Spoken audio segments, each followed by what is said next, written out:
line of experience.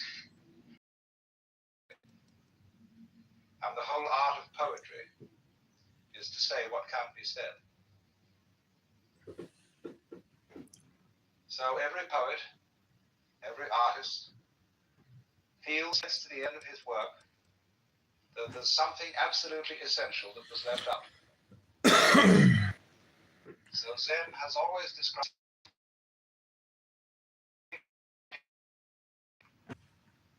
and you must be very careful not to mistake the finger for the moon, and especially careful if the finger looks religious, not to suck it for comfort instead of following where it points.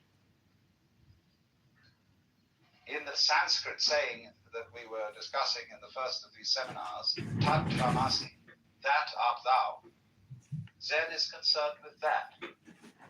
That, of course, is the word which is used for Brahman, the absolute reality in Hindu philosophy. And you're it, only in disguise, and disguised so well that you've forgotten it. But unfortunately, ideas like the ultimate ground of being, the self, Brahman, ultimate reality, the great void, all that is very, very abstract talk. And Zen is concerned with a much more direct way of coming to an understanding of that, or thatness, as it's called, tathata. So Zen has been summed up in 4 statements.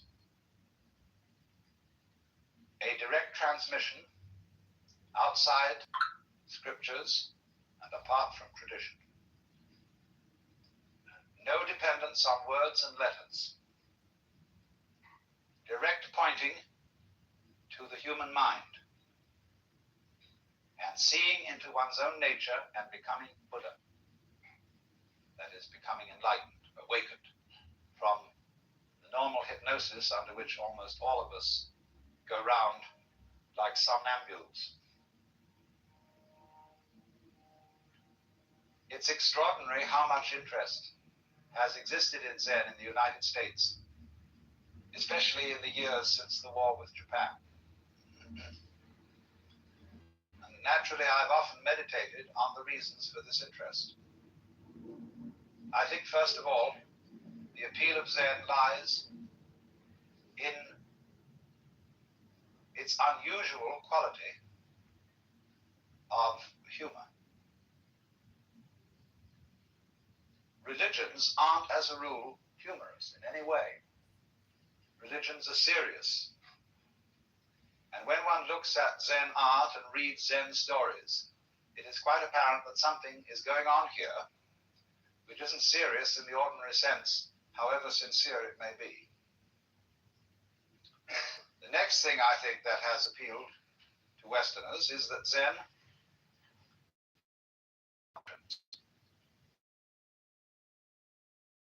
believe, and it doesn't moralize at you very much. It's not particularly concerned with morals at all. It's a field of inquiry rather like physics. And you don't expect a physicist to discuss authoritatively about morals, even though as a human being he has moral interests and problems. But as a physicist, he is not a moral authority. Or if you go to an oculist or ophthalmologist to have your eyes adjusted, that is so you can see clearly. And Zen is spiritual ophthalmology. Another thing that appeals very much to Western students about Zen is that they've read their Zen from Suzuki and from some of my writings and from R.H. Blythe. And these people present a rather different kind of Zen from that which you will find today in Japan. They present what is essentially early Chinese Zen, from the old writings, ranging from about shortly before 700 AD to 1000 AD. And that Zen has a very different flavor from modern Japanese Zen. And so, of course, many of the people who go to study Zen in Japan disapprove of Dr. Suzuki thoroughly, and also, naturally, of my exposition of Zen, because we don't make a great fetish of studying Zen by sitting. In Japan today, they sit and they sit and they sit. R.H. Blythe asked the Zen master, what would you do if you had only 1/2 hour left to live? And he said, I would do Zazen, which means he would sit like the Buddha here and practice meditation. And Blythe had given him several choices. Would you like to listen to your favorite music? Would you have a dinner? Would you get drunk? Would you like the company of a beautiful woman? Would you take a walk? What would you do?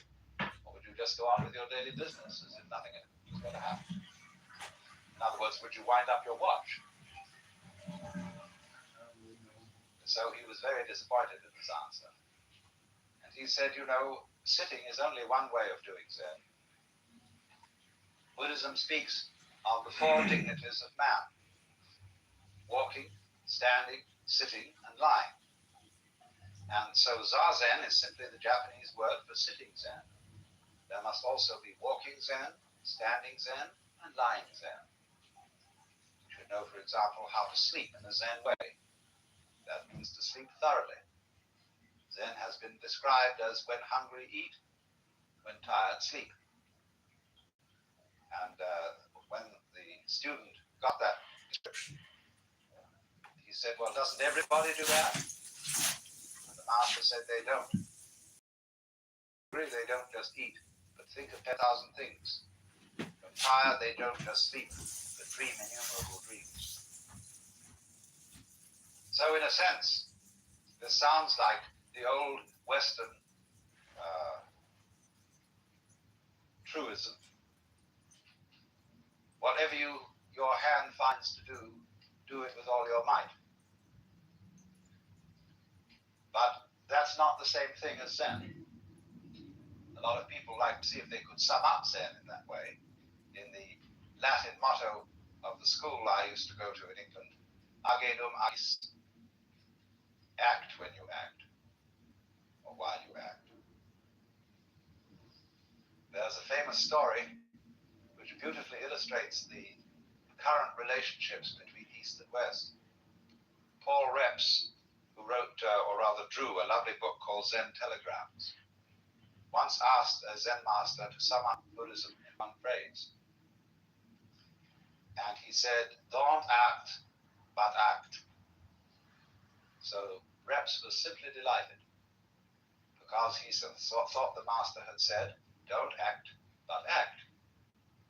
And that, of course, would be the Taoist principle of Wu Wei, of action in the spirit of not being separate from the world, realizing so fully that you are the universe too, that your action on it is not an interference, but an expression of the totality. But the master's English was very bad indeed, and Paul Reps had misunderstood him. He had said, don't act, bad act.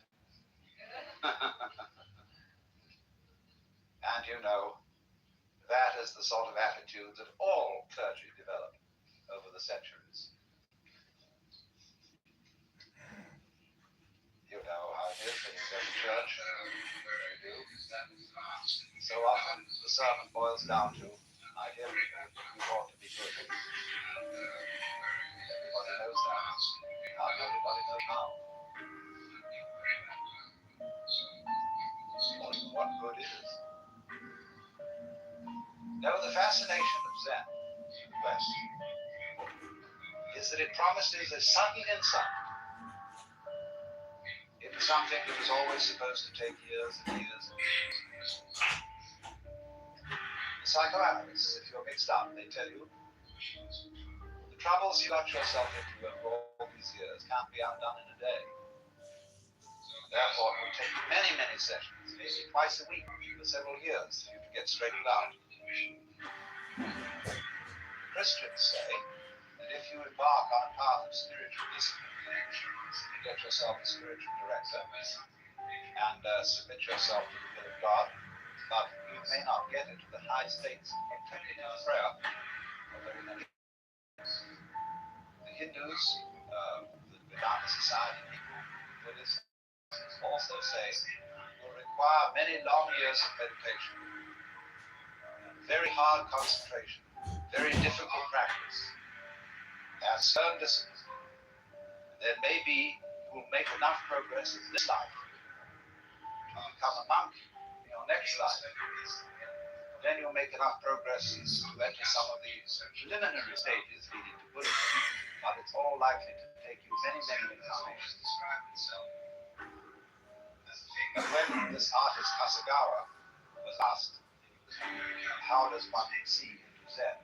He said, it may take you 3 seconds. It may take you 30 years. I need that. And so you see, there is always the possibility that it may take only 3 seconds.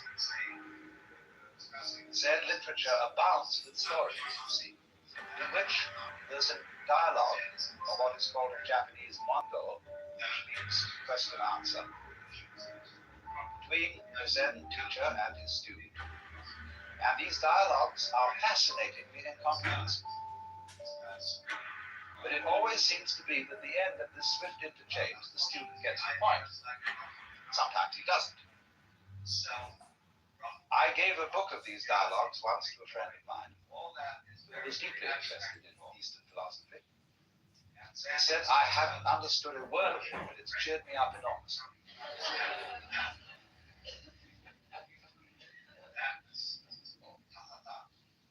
So this book called the Mumonkan, which means the barrier with no gate, or the gateless gate, contains such stories as students. I say student rather than monk, because Zen students are not monks in our sense of the word monk. Our monks take life vows of poverty, chastity, and obedience. And to make the grade, you're expected to spend your whole life in the monastic stage. But I call the Zen monk a student, because he's more like a student in a theological seminary. He may stay much longer than the usual 3 years. But it's always possible for him to leave with dignity and to graduate and to go into lay life, or become a regular charge in the temple, get married, have a family, and only very few graduates of the Zen monastery become the teacher. That is the man in charge of the spiritual development of the students. So one of these students in the book says to the master Joshu, I have been here in this monastery for some time, and I've had no instruction from you. The master said, have you had breakfast? Yes.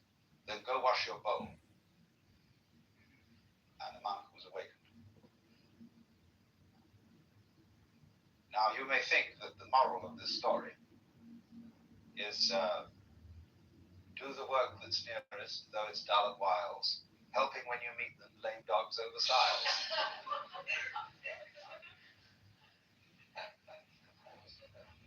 Or that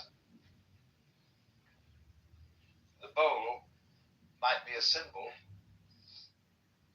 of the great void, these all-containing universe. And probably the monk had washed it already, because they immediately after eating in Japan and China, in a monastery, they would take tea and pour it into the bowl and swirl it around, wash it and wipe it out. Oh, my kitty cat is here! In that case, you might think that the master was saying, don't gild the lily. Don't, to use a real nice Zen phrase, don't put legs on a snake. Don't put legs on a snake, kitty cat. No. The point of that story. Look at all the people following you. Ha! That's what's difficult about it. Well, nobody follows me. And all these stories resemble jokes in this sense. I'm listening to somebody else's clubhouse room right now, by the way. We're doing a Zen lecture meditation. They didn't come here because of me. I know these people. Gross? If you don't follow, if you don't follow Megatron and you just follow me, please. Damn.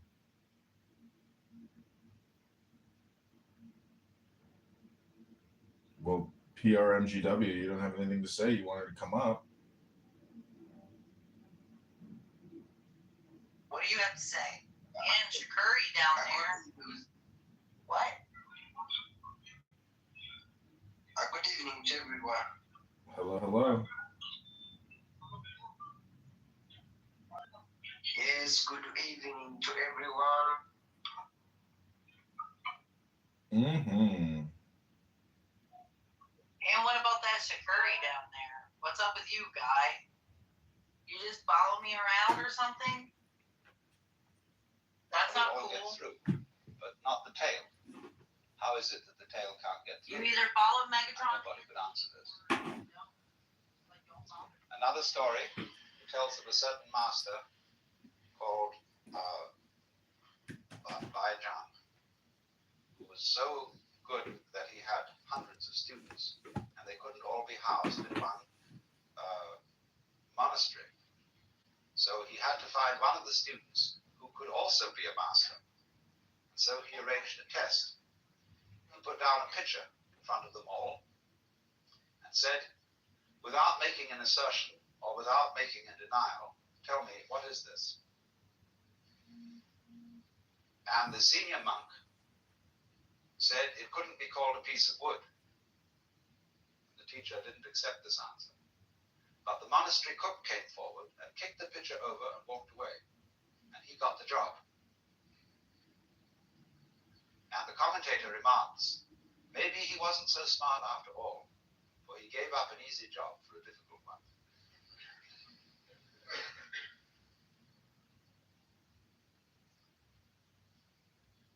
When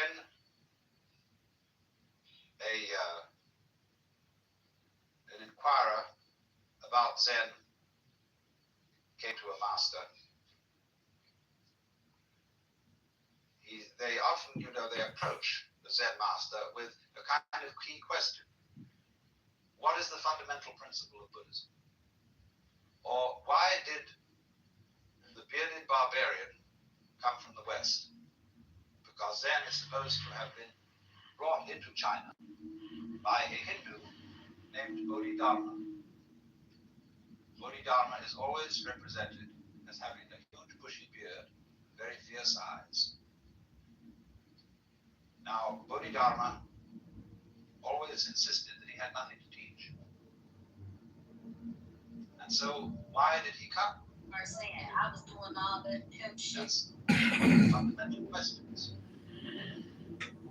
You might say to me, I've often said when I'm giving a lecture, I'm not trying to improve you. I'm not trying to persuade you to a certain point of view. That is to say, like a preacher would convert somebody.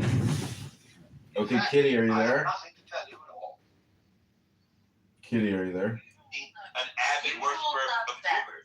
In fact, he erected temples to Jupiter, and he proclaimed to be. Usual suspects. What do you mean? Every time. Hey, what's up, Every John? time Hey. that I've walked one little asshole I that have you a great essay if you want to hear in it. your rooms, Megatron. You gonna read it?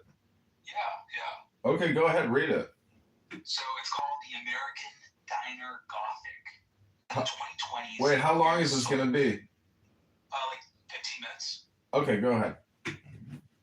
So it's the American Diner Gothic. In the 2020s, the weird soul of placeless America is being born on Discord servers. You're not hallucinating the great weirding of America. The visual evidence is everywhere. Start with what you can see. You're in a small town in Wisconsin, the heart of normal America. The transgender assistant manager at CVS has septum piercing, a wolf cut, and a name tag that reads Finn. A block away, a 4chaner construction worker in the Sam Hyde shooter shirt listens to Blade and plots his impending virality. At Target, The anime section has metastasized from one shelf to an entire aisle. These aren't random weirdos, and they aren't teenagers in a phase. Walk through any office park, and you'll find the same aesthetic bleeding through the cubicles. Anime stickers on laptops, Discord running on second monitors. They're the young but transgenerational, as distinctive as the Organization Man or the Valley Girl once were. I call them diner goths. What you get when economic mobility dies, suburbs become psychic deserts, and Discord becomes more real than your cul-de-sac. The term came to me when I was trying to identify what had, over the past decades, silently washed over the 95% of America that lived outside of the superstar cities. Placelessness without cosmopolitanism and with complacent downward mobility. A post-subcultural alt aesthetic with a post-nerd fandom orientation that's become a new mainstream. Weirdness, but casual and prolified. Diner goth. Diner for provincialism. Goth as a lazy shorthand for alternative aesthetics. These tendencies are correlated. Something is making them happen together in the places previously considered to be the most normal. A new quirk of the 2020s America is that geek equals goth equals left behind American. Diner gothdom exists as both a concentrated archetype and a mass cultural wave. The diner goth core is the pierced up, gender fluid Amazon warehouse worker who streams on Twitch, writes fan fiction, wears a furry tail to raves, runs an OnlyFans, and dreams of voice acting while working nights at the fulfillment center. But like microplastics, diner goth traits, anime consumption, subcultural diffusion, digital-first socialization have spread into everything. You don't need to be deep in it to show signs. It's in the memes, the slang, the TikToks. Culture that once lived on 4chan and Tumblr now shows up in the bros group chat. Even when the full archetype isn't present, the vocabulary is. People who aren't diner goths still live inside the same convergence. The online normie can no longer help but get the geek's reference. They understand the furry jokes, the anime reaction images, the gender tone. Formerly underground subcultural tributaries have emptied into the same water, and now the only difference between people is how deep they swim.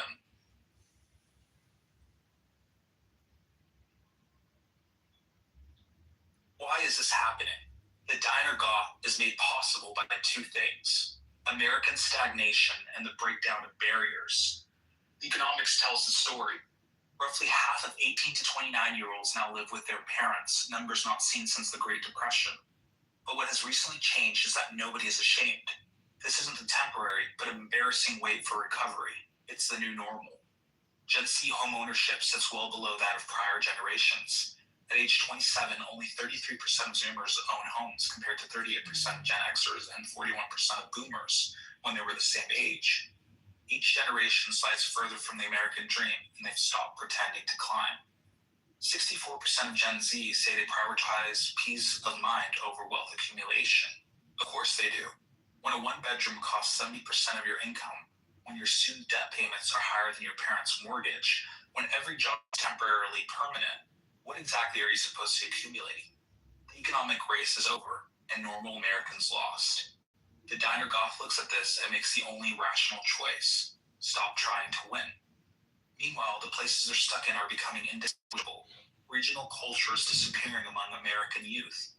Linguistic research provides the clearest evidence. The stark decline among young people and of the northern cities vowel shift around the Great Lakes. Everywhere you look, younger generations are dropping regional speech for the general American pronunciation. This trend of cultural flattening is particularly noteworthy because people are moving around less. In 2023, only 7.8% of Americans changed residence, the lowest rate ever recorded since the census began tracking mobility in 1948. Interstate moves, once a powerful homogenizing force, dwindled to just 1.4% of the population, about half what it was 20 years ago. What we're seeing is the result, but something stranger: a cultural convergence happening in place. Provincial people are becoming more provincial while the provinces are losing their soul, and a new culture has flooded in from the internet. No single data point better illustrates the cultural movement of youth than this. 42% of Gen Z watches anime weekly compared to 25% of millennials. But only 25% of Gen Z follows NFL football compared to 44% of millennials. Anime has transformed from niche subculture to mainstream entertainment. The numbers are staggering. The fastest growing anime market in the world is North America, with an expected 16% annual growth rate by 2030. Crunchyroll, an anime streaming service, has an estimated 53 million North American viewers, while manga sales exploded up to 500% at some Barnes & Noble's locations in 2020. Major retailers like Walmart and Target now dedicate significant shelf space to anime merchandise, with the global anime merchandise market projected to reach $20 billion by 2032. Hot Topic, the emo apparel store in nearly every American mall, tells the story of geek and alt fashion cultures collapsing into one. 3/4 of its products are licensed pop culture merchandise, including not just anime, but everything else for fandom and gamer types. We are in the early stages of a Cambrian explosion of novelty, and the most comfortable amidst it are the neurodivergents. 30% of adults under 30 identify as neurodivergent, while just 6% of those over 65 do. This is a mix between diagnostic improvement and a generation using medical language to describe their relationship to a fundamentally different world. When reality is 34 browser tabs, 3 Discord conversations, a Twitch stream running in the background, ADHD is an adaptation. The geographic distribution of queerness defies every elite assumption. A 2022 study, rural Appalachian youth in a deep red Trump country reported transgender or non-binary identity at 7.2%, 4 times the 2017 national baseline of 1.8%. This inverts the adult pattern where cities are queerer than rural areas. No coastal elite indoctrination here. It's what happens when traditional life paths close up everywhere and the internet becomes the only space with options.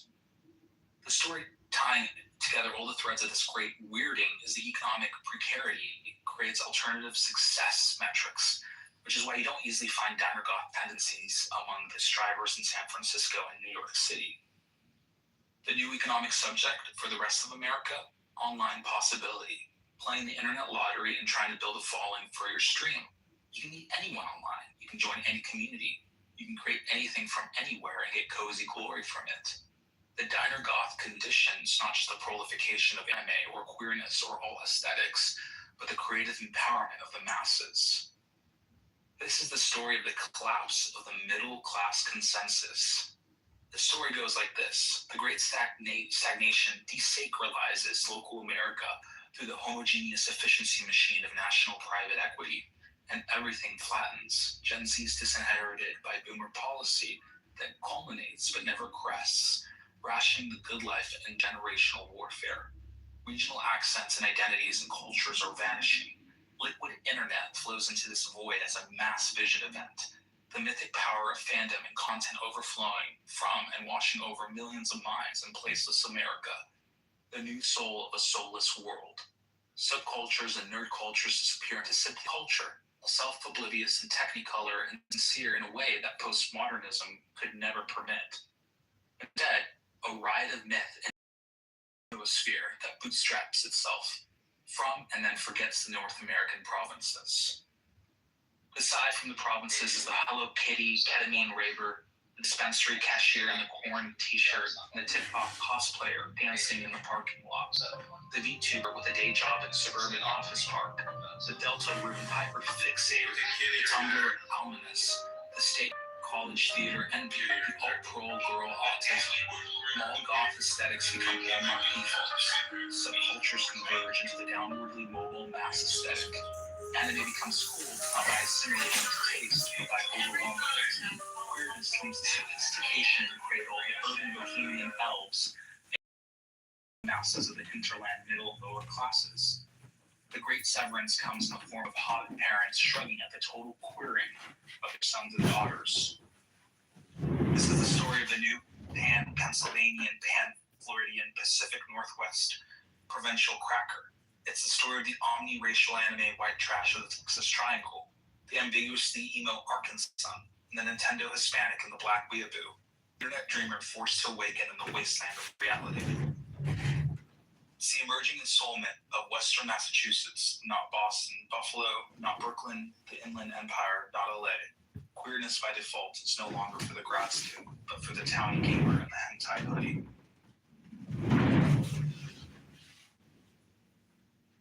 It's pretty good.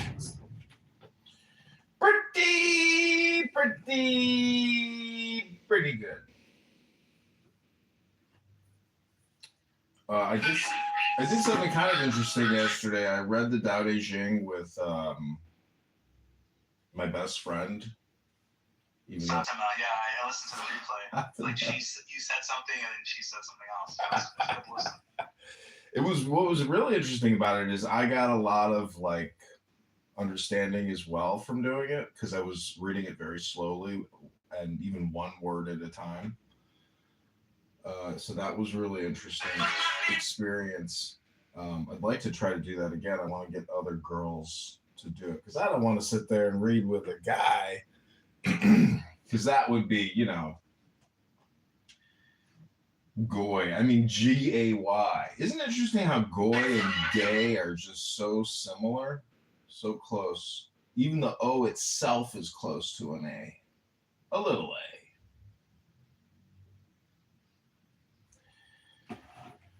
Oh, Miss B is here. B, have you been listening to Bima? That is a poor girl who needs to read. what happened with Bima? Nothing. She's just on here going on and on about the Jews and how they stole the Palestinians' land. It's interesting to hear about, you know, it used to be all like this right-wing anti-Semitism. Now it's like left-wing anti-Semitism that's happening. Mm-hmm. You hear it from all sides. You know what's funny is Pepe loves to claim he's far right, but actually he's far left. He's not actually. So it's so easy for someone to present as far right, but be far left and not even know it, or know it and just not care to talk about it. Because technically Pepe is extremely liberal. So we have like this admixture of far right components and far left components, which give us a far right, far left, or a far left, far right. You know, all this low IQ anti-Semitism is making me become a Judeophile. Yeah, some people become what is it, like English files, or what is it? What is the term? Do you think Fatima, she's Anglophile, I think, isn't it? yeah, Anglophiles? Anyways, what about Fatima? Do you think she's lesbian? I don't think so. Could be. It's, you know, women are just bisexual in general. Like 80% of women are just bisexuals. When are you building your great harem of women? 72 women that are going to follow you. I thought that that's what I wanted, but it turns out that that's just too loud. You know, there's no peace. So I'm just starting a Zen monastery instead. Right now I'm listening to Alan Watts, the full library. I have a room open right now. That's you! It works. That's you! I knew it was you. I was just laughing because I'm like, you came in here, you wanted to read. I'm like, what the fuck? How does he want to read? He's playing Alan Watts right now. You know, it's a good essay about sort of describing how the internet is completely taking over, you know, most of America. You know, like it's being distilled and flowing through all its channels. Well, what's funny is successful people don't use it publicly. They use it privately. They never ever, you know, they're always on private. They're never public because they don't publish anything which is like social. They just post their private experience, which doesn't really do anything for anybody other than their, you know, vanity. Reading on the internet is very, very useful and valuable for people.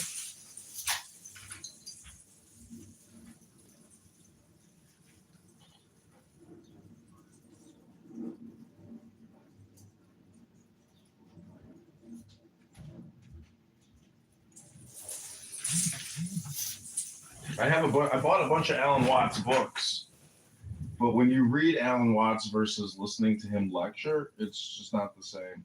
It's not the same dopamine, but Yeah, it's the cadence of his voice. He really knows how to be a wordsmith. yeah, he does. He talked about R.H. Blythe. Have you ever read R.H. Blythe? I've heard about him, but I've never read anything about him. Yeah, go on Amazon or eBay or your book search websites, type in R.H. Blythe, read that guy, and you'll be like, wow, whoa, whoa, whoa. He's a real Wordsworth. He talks about Wordsworth a lot. Right. He does Huh? haikus. Yeah, he does haikus, does haiku analysis. But it's really just like the first English Zen exploration and author. Apparently he died young. He was like a prisoner of war, but he lived in Japan, I guess, you know, pre-exposure and pre World War II victory. So anyways, his books are just like out of this world. I have many of his books, and every time I read it, I'm floored. Did you see that YouTuber that I sent to you who reads for like 11 hours straight? The Goblin? Like, that's his, yeah. It's great. He's like, it's amazing just to see, like, he'd read for 11 hours straight from like 6 in the morning until like 10 or 11 in the evening. That's too much. I found like 2 hours a day is about as much as the human physical body. 2 hours every 12 hours. That's what I've found. After that, your tongue, things start like falling Like, apart. it's like 600 people coming into his live streams almost every day. Yeah, if he actually looked like a normal person, people would just quickly swipe away. But since he's so hideous and the super stimulus, It's so funny. Like, he needs a shower, dude. That cracked me up, man. That was hilarious. he's hideous. Hey, what's up, Abby? We were just talking about this other guy who kind of did what John does. He reads for like 11 hours straight. I'll post the link for his YouTube channel so you can check him out. Abby, why don't you come up here? I want to try to do an experiment with you. If you'll read something quickly, you don't have to read it. You just repeat back to me what I say. I did it with Fatima yesterday. You were there. What did you think about that? Oh, she's outie. People keep talking about Abby's PTR. Like, have you seen Abby? Have you seen Abby? Let me send you the photo of Abby. I was like, please stop sending me a nightmare. I can't think about Abby's face before I go to sleep every night. It's like waking up in a Chernobyl nightmare. Some mutant freak that had her skin burned off by radiation, and a goblin emerged like one of those horrible You gotta creatures. think about that. It's a gremlin. She's a gremlin. Look at PTR. She's so close with Pepe. You know, Pepe. It's so funny. I've been listening to so much Pepe. I actually had like a moment of terror the other day when Pepe's voice was like echoing through my head, and I was like, "Oh no, get out of my head!" You know, he has like a baby voice, the way that he talks. Yeah, that's what I noticed about him. He speaks like a very much like a baby voice, and kind of tell his cadence. And maybe that's like a way like to hypnotize people, to listen to what he has to say. See, I think people are trying to figure out, like, is what I'm listening to intelligent? Is this person just a character? Because I think a lot of people view him as just this like persona, which is like kind of common, you know. Like, he is. If he actually changed his PTR to that frog, it would be more accurate than his like spiky hair podcast ultra tan photo. It's kind of funny how like I must be a loser if I dislike a loser, you know, because like as somebody who records, see, the thing about him is he's so vulgar and other people are so vulgar, it like worries me that His stories about his time in Catholic school and like It's something else. No, that's not the vulgar I'm talking about. I'm just talking about like the rampant racism and bigotry and hate speech and hate words that he drops so casually. But you know, do you know his dad is or was a federal judge, supposedly?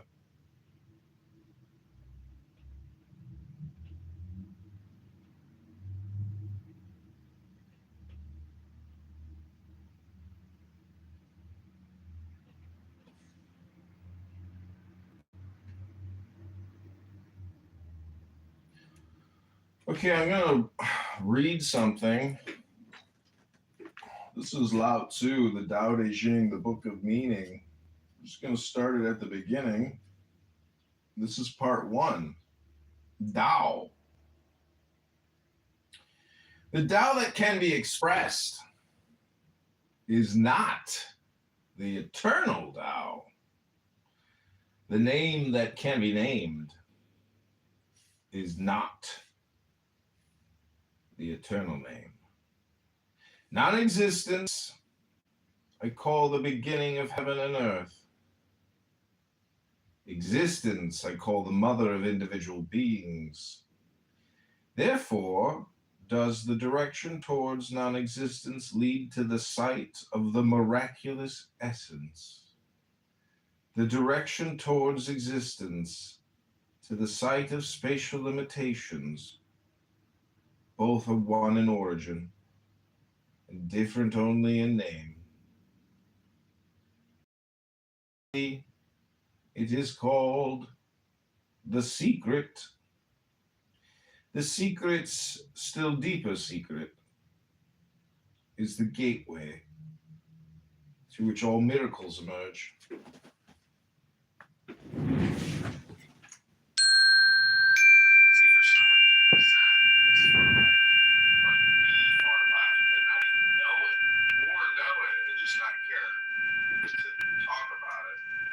I don't know if you're on TikTok, but I've been like putting up an insane amount of TikTok videos.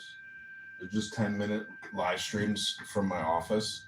It's kind of funny. It's like live stream is pointless because you can just record yourself for 10-minute intervals endlessly.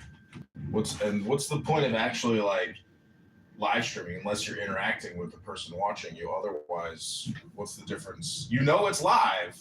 So it's just like Clubhouses. You know it's live. That's the only differentiator. It's hard to explain that one, but I'm just trying to get across that Clubhouse is actually like an audiobook, and it's unless you're interacting, it's just an audiobook, and you would be, in my opinion, retarded if you were to listen to Clubhouse as like your preferred audiobook. That would be retarded.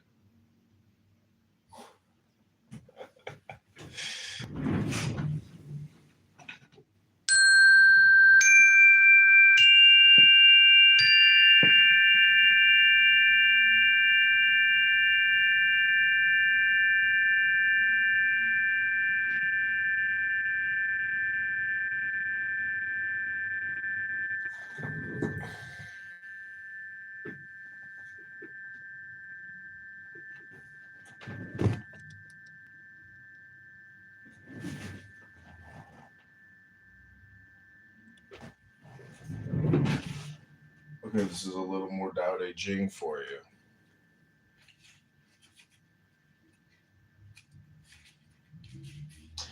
If all on earth acknowledge the beautiful as beautiful, then thereby the ugly is already posited. If all on earth acknowledge the good is good, then thereby is the non-good already posited. For existence and non-existence generate each other. Heavy and light complete each other. Long and short shape each other. High and deep shape each other. Convert each other. Before and after follow each other. Thus also is the man of calling. He dwells in effectiveness without action.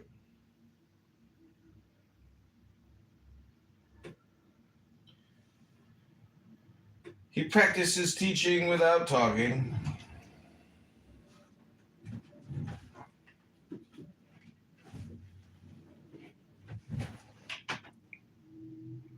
All beings emerge, and he does not refuse himself to them.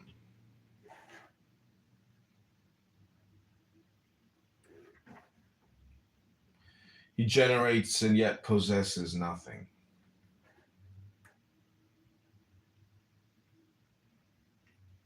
He is effective and keeps nothing.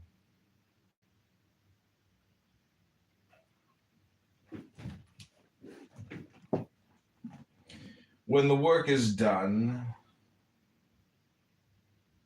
he does not dwell with it.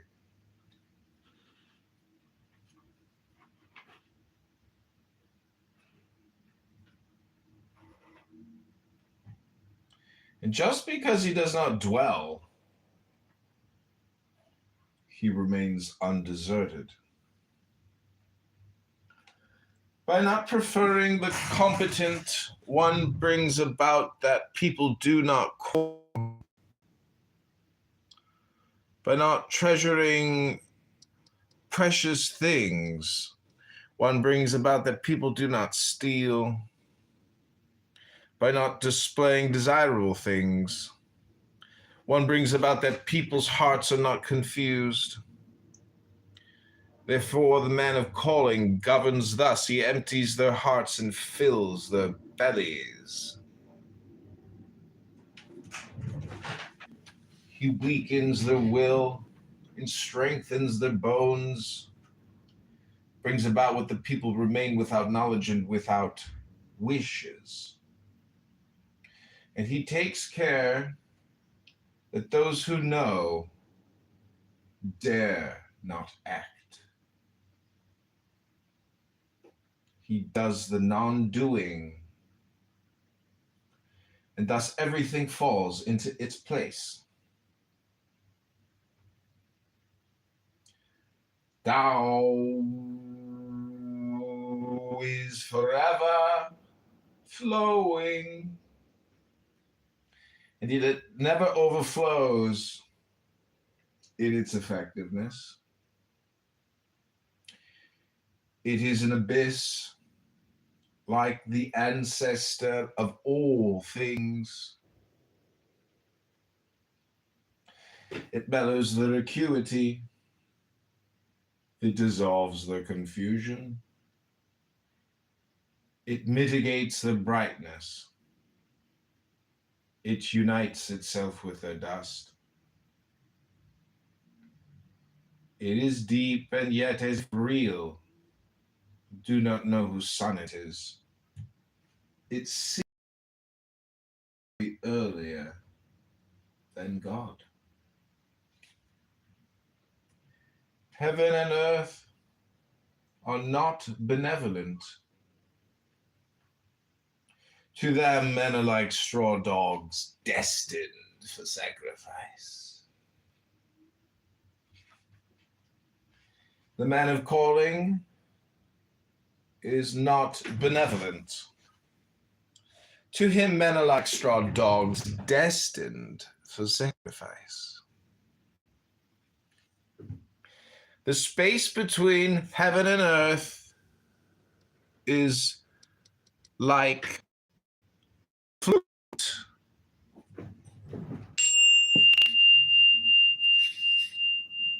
Empty, and yet it does not collapse. When moved more and more, emerges from it. Many words exhaust themselves on it. It is better to guard the within. That's what Elon Musk calls cognitive security. I'm serious. Go to Adrian Dittman if you want to see Elon's alt account. He's always talking about cognitive security, which is basically control of his emotions. He hates being emotionalized. He it's all because he thinks there's this thing called cognitive security, which is just a concept. He's funny, but he takes himself so seriously that he becomes a joke himself. He's a joke. I think any man that plays video games, I think what I'm doing is technically a video game. I guess my complaint is I think I'm playing the better video game, but people won't recognize my video game. YouTube, essentially. It's kind of, you'd have to dig through a lot of my stuff because I live stream so much garbage. I'm basically a Jerry Springer producer, so, that's what it is. Hillary, welcome to the Philosophy House. How are you, Hillary? How you doing, my love? I'm good, my love. Just wanted to come in and see what we were philosophizing on today. Well, we're reading the Tao Te Ching by Lao Tzu. Oh, cool. Do you want to read it with me? I'll read, and then you just repeat after me. I think that might be super annoying to everyone else, so I'll listen to you read. Are you sure? I like your Let's try it. No, magic happens when you do it. Takes two to tango. Ooh, where's my rose? All right, let's go. Okay, repeat after me. Repeat after me. The spirit of the valley never dies. The spirit of the valley never dies. It is called the female. It is called the female. The gateway. The gateway. The root of heaven and earth. Uninterrupted. Uninterrupted. As though persistent. As though persistent. It is effective. It is effective. Without effort. Without effort. Heaven is eternal. Heaven is eternal. And earth lasting. And earth lasting. They are lasting. They are lasting. And eternal. And eternal. Because they do not live for themselves. Because they do not live for themselves. Therefore can they live forever. Therefore, can they live forever? I feel like we should put a game to it, like name and accent character. Thus also is the man of calling. Thus also is the man of calling. He disregards himself. He disregards himself. And his self is increased. And his self is increased. He gives himself away. He gives himself away. And his self is preserved. And his self is preserved. Is it not thus? Is it not thus? Because he desires nothing as his own? Because he desires something with ability. His own is completed. His own is completed. The highest benevolence The highest benevolence is like water. is like water.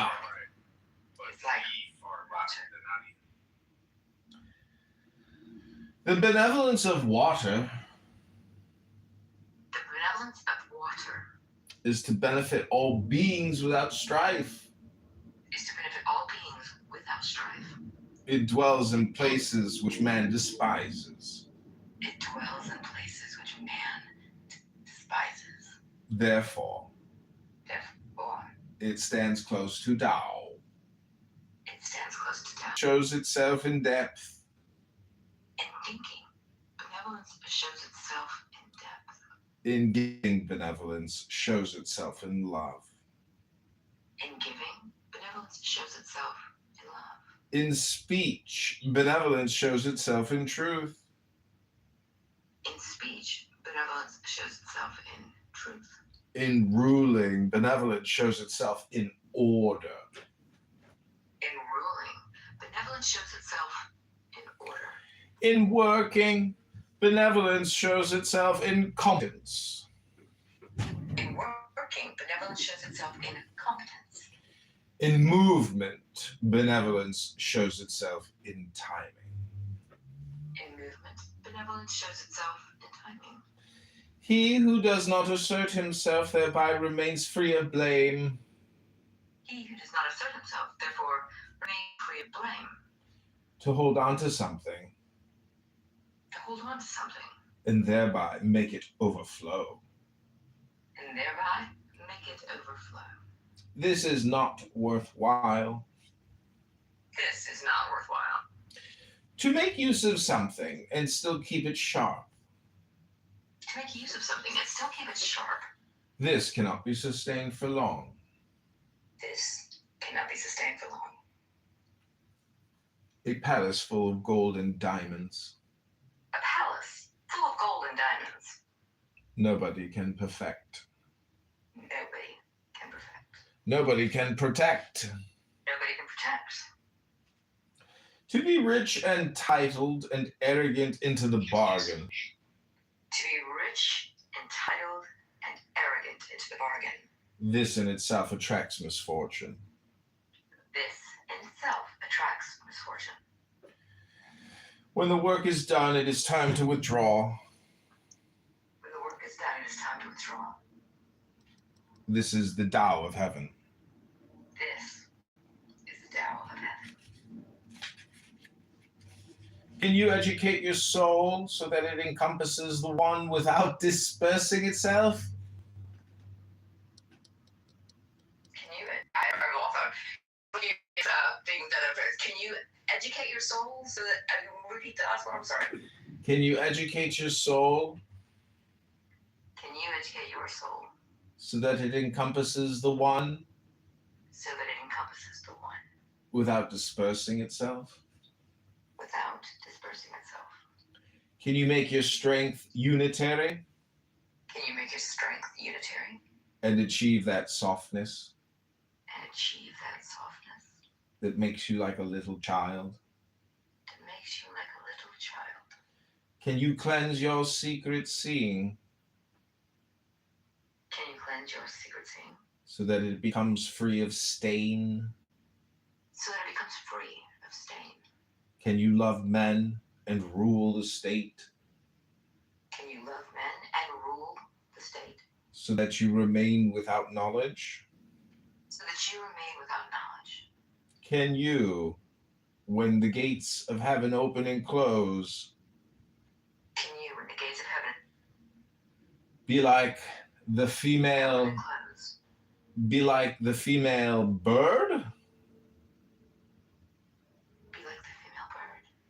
Can you penetrate everything Can you penetrate everything with your inner clarity and purity with your inner clarity and purity without having need for action, without having need for action, generating generating and nourishing, and nourishing, generating generating and not possessing, and not possessing, being effective being effective and not retaining, and not retaining, increasing increasing, and not dominating.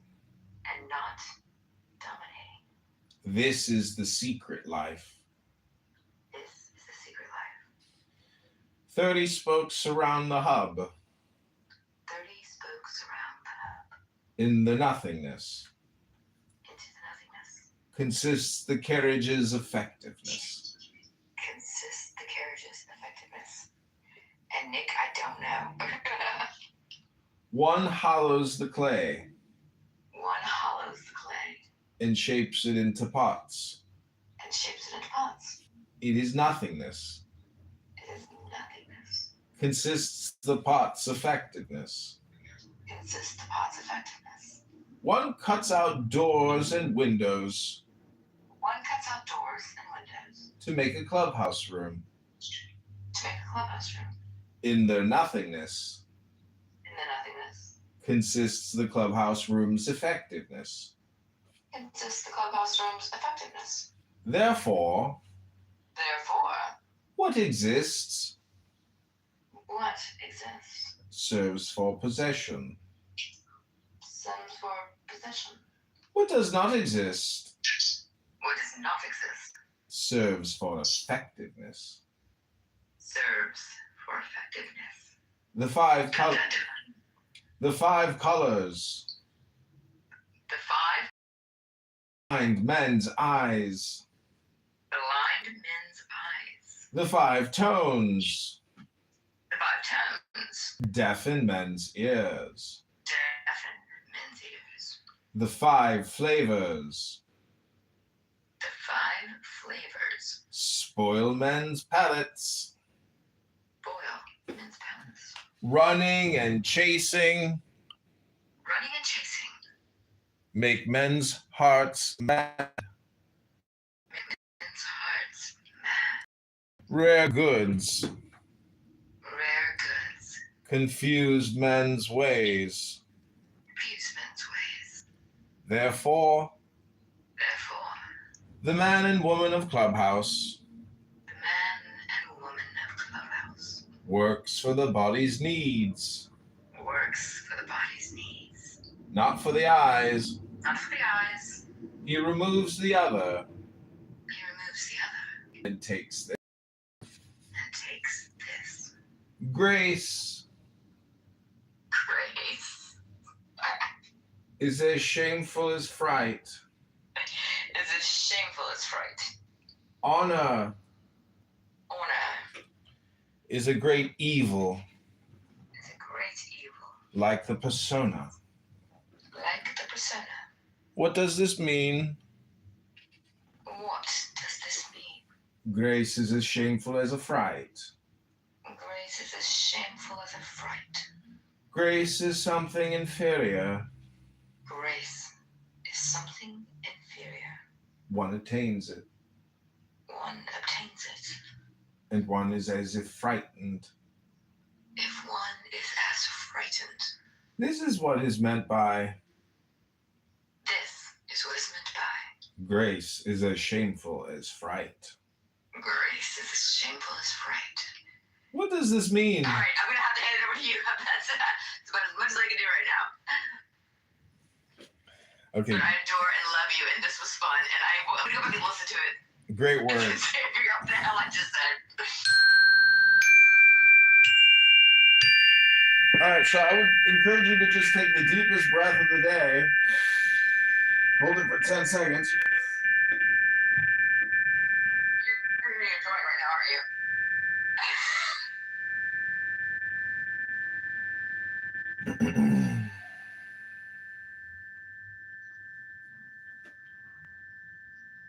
Great work, Hillary. You went a long time, but there was a moment where I was going to stop, but then I was like, yeah, we'll find out how long she can go.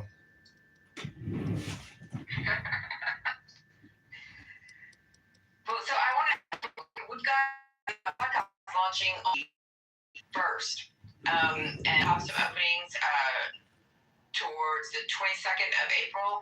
Is that going to be too late for you to come on to talk about your campaign? No, 22nd April is fine.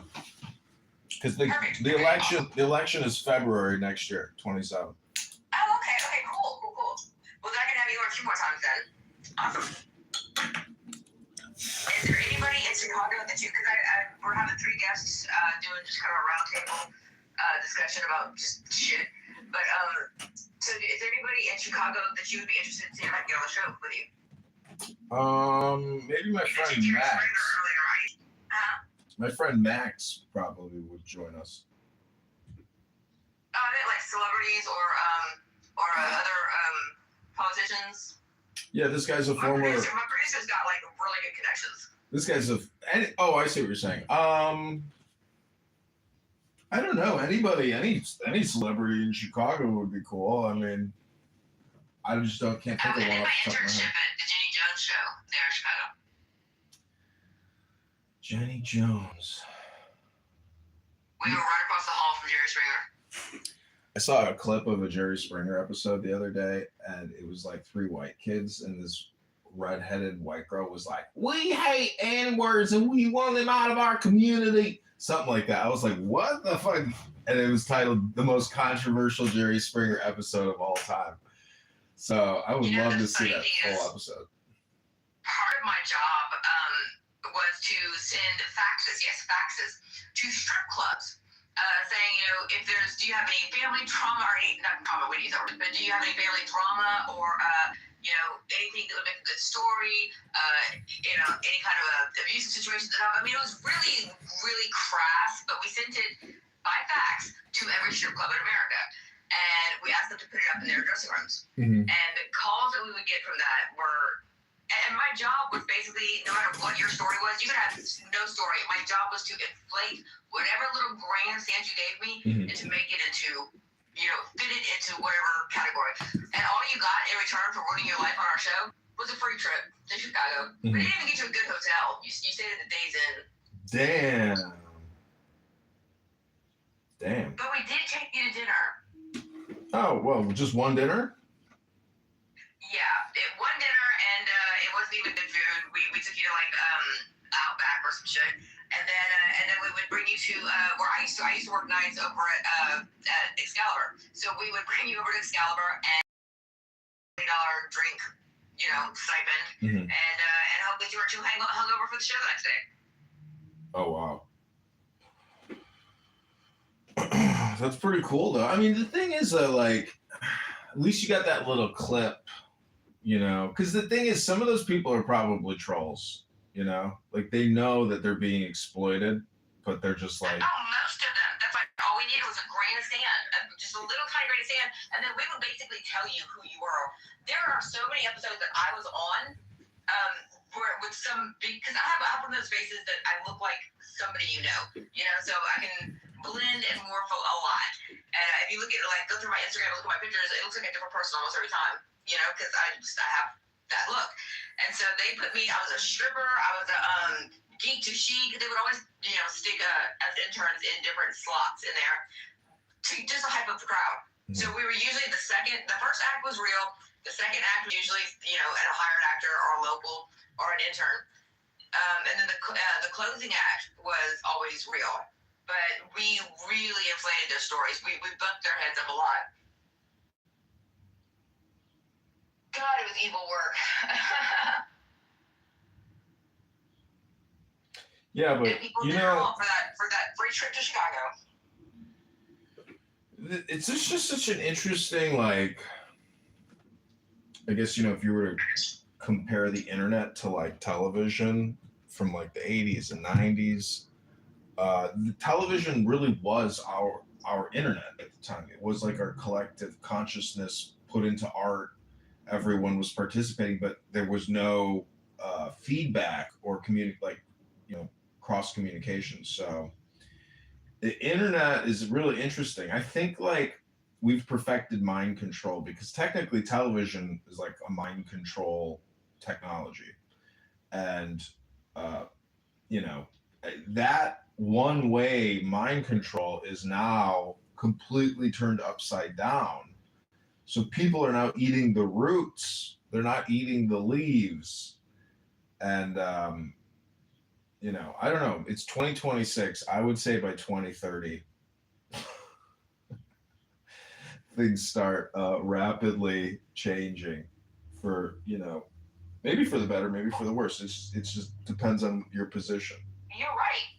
Look at how much of our personalities was sculpted and molded by the shows that we watched. If you talk to anybody from Gen X, you could say little quips and phrases that will trigger instant nostalgia. Be like, oh wow, I like this person, I get this person. They both think, they also think that Smalls is killing me. I mean, so much of who we are was sculpted out and perfected by, news media, pop culture, things like that. Not news media, but Nickelodeon and Disney and whatnot. And the way that they're able to control to this day who we are by things that we watched back then is mind-boggling. Well, I don't know if they control who we are. It's just your total sum conditioning. I mean, I watched so much television my whole life. I mean, Power Rangers, Nickelodeon, Scrooge, McDuck, DuckTales, like. That is, look, hold on, go into any club, anywhere, I don't care if you're in a library, and go, DuckTales. Ooh. See, boom, every Gen Xer there. You can pick out your own this way. You'll know who's cool in the room by who answers with, ooh, because it's almost like the shape of a haircut. Like, our generation cannot not say, ooh. That's an interesting experiment. Walk into a room and just say DuckTales and see if you go, woo. That's funny.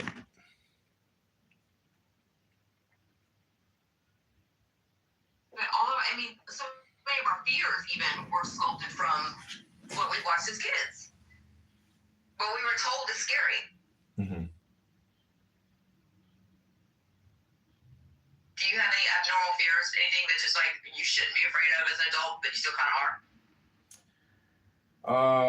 If I go into the basement and all the lights are turned off, I start like my first thought is, oh my God, what if there's like a monster or a ghost or a spirit, or what if there's somebody down there, like the terror. Like Chicago, something actually could be down there. what if I encounter something, like how will I respond? Will it be complete and utter terror? Because I'm sure it would have to be. I guess it depends on what you consider a monster. I mean, a spirit or a ghost or something like that, you're probably dealing with that all day, every day down there anyway. You just don't realize it. But depends on how you feel monster or monster. I mean, I would imagine like some type of apparition, some type of like, spirit or something like that is trapped in the property. But it's all just, hocus pocus. It's all just like I'm trying to, in a way, it's probably my cognitive security saying, anticipate something potentially. What will you do? Will you fight or will you flight? And me, I would flight.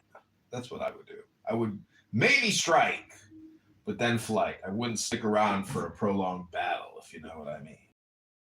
The hard way that as tough as I am, my reaction is usually to scream really loud first, then swing. Like, I don't know why. My son will come scare me, like hey, like right behind me, and he's like a little fucking ninja, man. And I scream every time, and I don't know when I started being a little pussy, but that's what I do now. If you jump scare me, I will scream.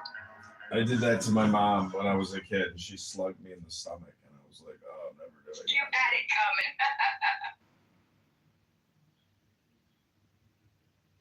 So I just dropped my album is dropping tomorrow, by the way. I'm decided to be very, very petty. For the last 6 months, every time my husband started a stupid fight, like a really dumb fight I didn't have time for, I let him think he was winning and took notes and a song. Then I mastered it and whatnot.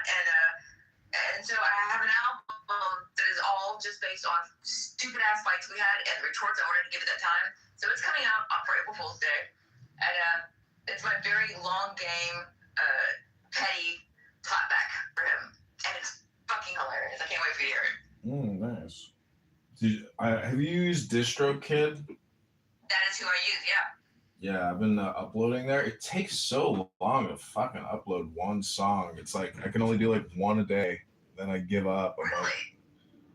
But I've got a couple on there now, and it's pretty cool because in Instagram, when I post a picture and I want to look up John Kitover band, like now my pictures have John Kitover music attached to it, which is pretty dope. Have you selected the media pack, the social networking media pack with it? No, I don't. So you're getting paid every time? Oh, I see what you're saying. No, I don't do that because you have to pay for that, right? Well, yeah, but it's only $4.99. You only pay for it once, and then you get paid indefinitely from it. So I don't do like the legacy pack or any of the remastering and all that. But for any song worth, laying it down, I buy the media pack because that way anyone on TikTok that uses my video, I get paid. Not my video, excuse me. Anyone that uses my music as on their video, I get paid, and I like to get paid. What's the point of paying DistroKid if you're not, getting your return on it? Interesting. I'll try that. It's a good idea, like to just try to like put out more content.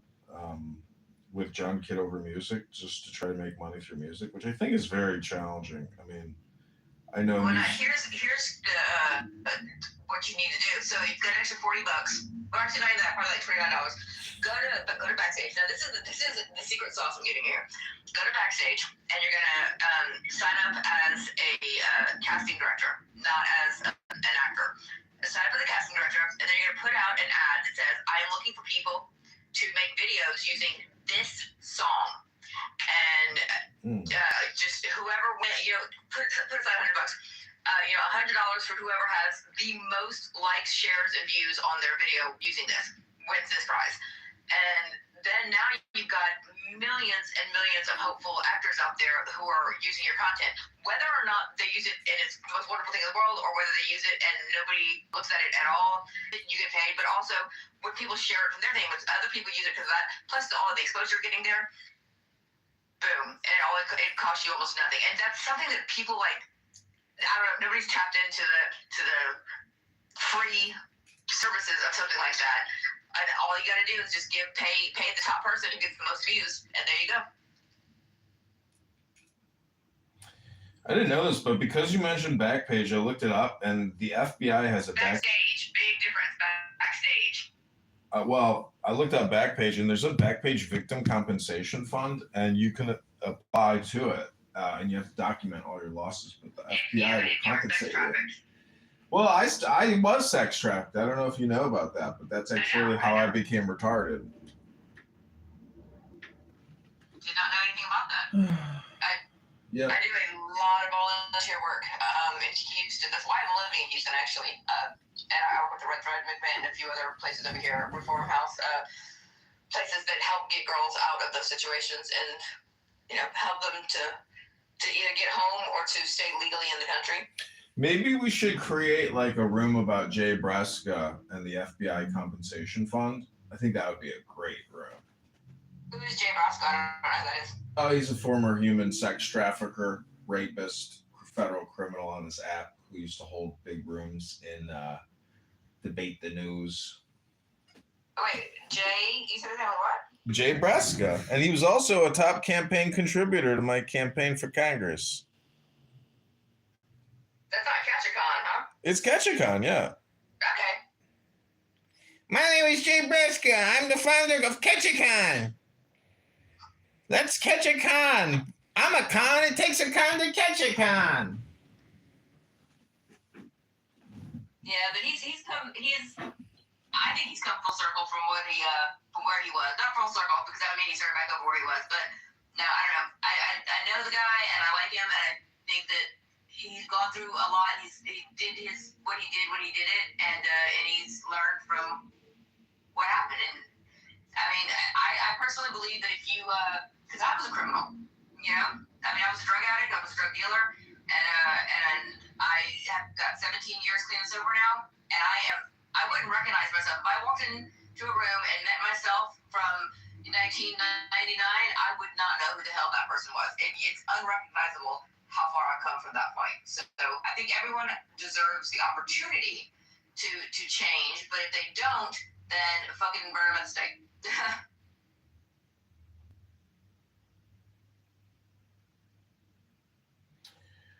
Well, there is a March 31st deadline on all victims of sex trafficking as a result of the website Backpage.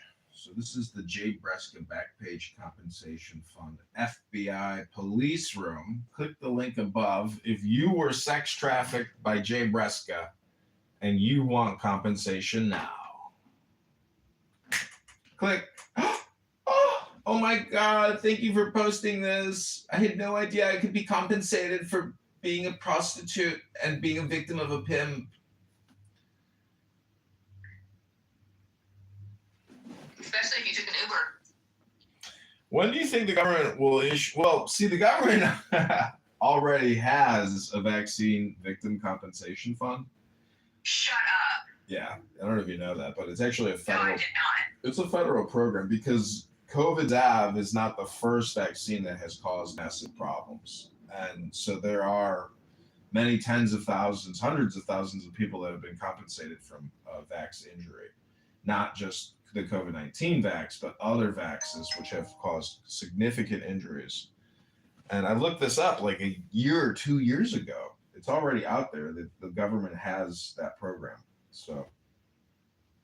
Okay, so I did not get vaccinated. I did die though. I spent 2 weeks in the hospital and died. And it happened live on Clubhouse. No, they were actually. I live streamed so much of my stuff when I was in the hospital here on Clubhouse. But to this day, I have not gotten my medical records. I've not also gotten a bill. I was there for 2 weeks and did not. I still haven't received a bill, and they will not tell me what they gave me while I was in there. A lot of weird ass shit happened when I got home from the hospital. I was on a compressor for 6 weeks after that. I mean, it was a nightmare. It was an honest to God nightmare. And they will not tell me what they gave me when I was in the hospital.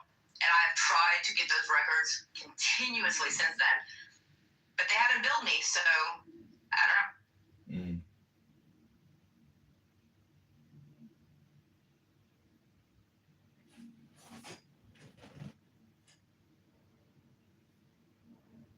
The one thing I want to deep dive on, and I would love your thoughts and opinions on it, is the troubled teen industry and the pop-up hospitals. Remember, if you don't get help at Cypress, all right, if you don't get help at Charter, please get help somewhere.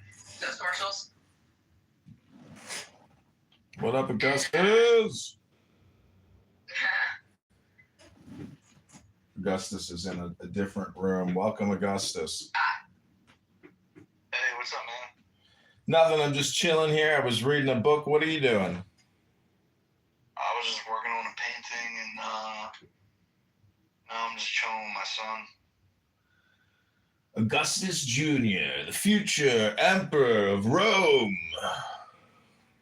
That's right. What's the painting about? It's just like a Pokemon fan art kind of thing. I'm trading for to my brother for some cards. Oh, cool. Dude, you should do like 3 Pokemon paintings, put them up on eBay. But do the painting of like your top cards and include it with the card in the sale as like a token or a one-off by Palante Art Incorporated. Yeah, I'm doing something like that. Like I've got 6 canvases I'm gonna paint, and I'm gonna take them with me to a card show and see if anybody just wants to trade in person or buy in person or whatever at the card show. I had no idea Augustus was into that. That's cool. Yeah, who can hear me? Hillary. That's Hillary. Yeah, I've got like shoeboxes full of Pokemon cards from like the early 2000s. Even the foil ones from straight from Japan. So I got a shit ton of them. I have no idea what they're worth. If they're worth anything, but a bunch of them are even unopened packs. I don't know anybody else that like. She's in a philosophy house. If you want to chat with her in there, you can DM her and she can.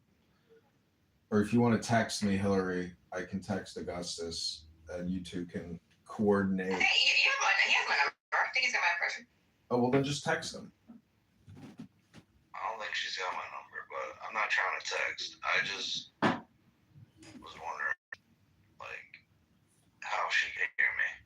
Yeah, because I got like 5 Clubhouse rooms open right now on my desk. Oh, okay. He's lying. I'm sitting on the couch in his house right now. Meow. You're a married woman. You're a married woman, Hillary. I wouldn't dare commit adultery. Friends. Doesn't have to be a sexual thing. Just hanging out at a friend's house. Who do you think I am? Roger Stone, the world's greatest swinger of all time after Steve Bannon?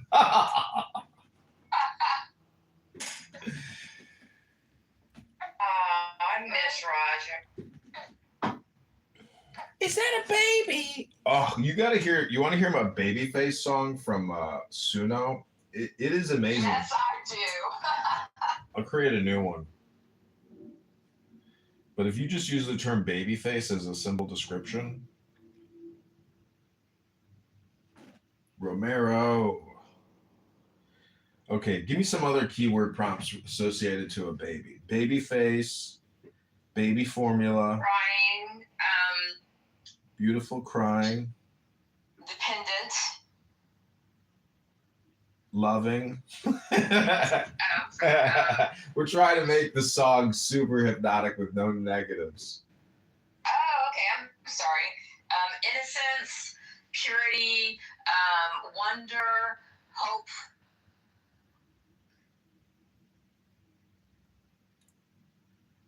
Okay. Potential. Let's do soul, beat, and disco. No. Look, I'm gonna change your world. Put in rock opera. It's too late. This groove is on its way. Babyface. Here it comes, baby. You said rock opera, though? Oh, yeah. Yeah, that is really good, isn't it? Okay, this is our song Babyface Boogie.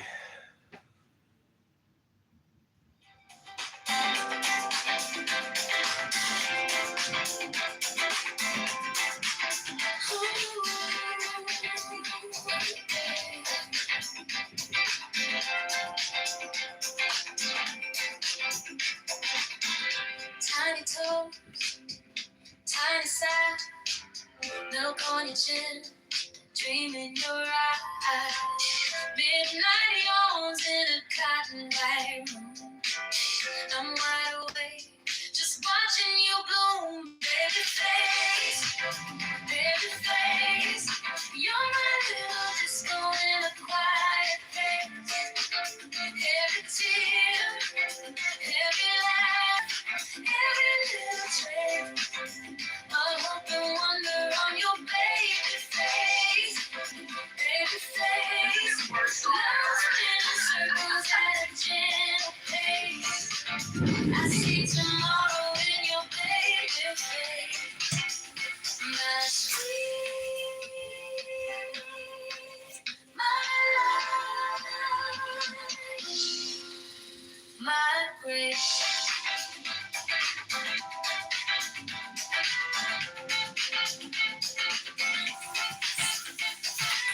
Cribside dancing and blue size tea. I'm off the rhythm, but you smile at me. You start to fuss, then you start to beam. One tiny giggle to me, baby face. You're my little disco in a quiet place. Every tear, every laugh, every little trace of hope and wonder on your baby face. Baby face, love's spinning circles at a gentle pace. I see tomorrow in your baby face. My sweet,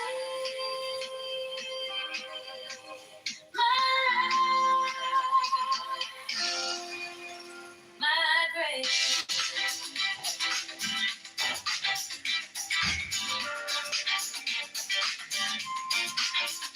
You call your sleigh. We spend the night away. From sleepless blues to morning glow. You teach my tired heart to glow. Baby face, you're my little kiss. Like an opening from every tear, every laugh, every little trace of hope and wonder on your baby face. Baby face, love spinning circles at a gentle pace. I see tomorrow in your baby face. My sweet, my life, my grace.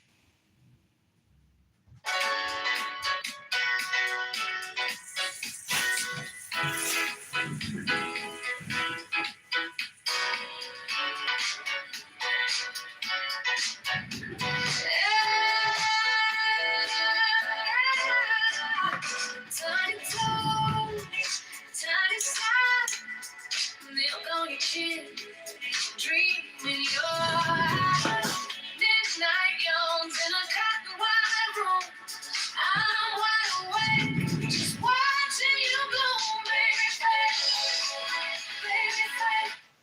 Okay, welcome back to our meditation this morning.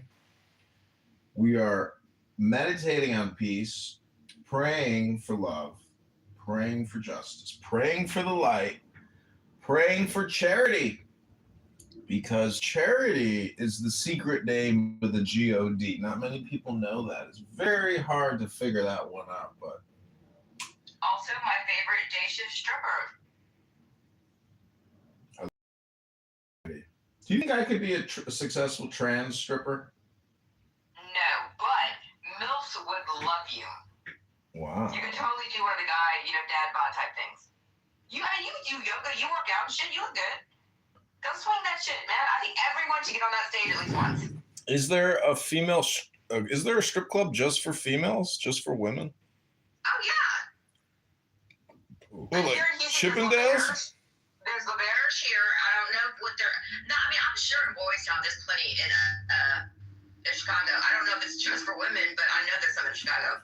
Let me Google it. I've never Googled this. Let's find out what it is. Okay. Strip club for women, Chicago.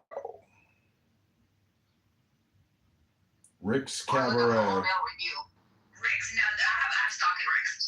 Rick's is that's the top tier. Girls are dancing there. That's the very first strip club I ever bought stock in. Dennis in the audience says that in his younger days he stripped.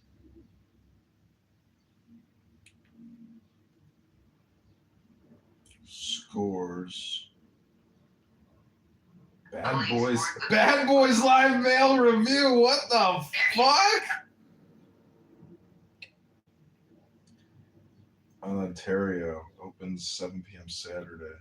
Okay, now Ontario, you're gonna make some money if you can cross that other border right there. Even if you go up to where is it? Shit, I can't think of it. Starts with a T.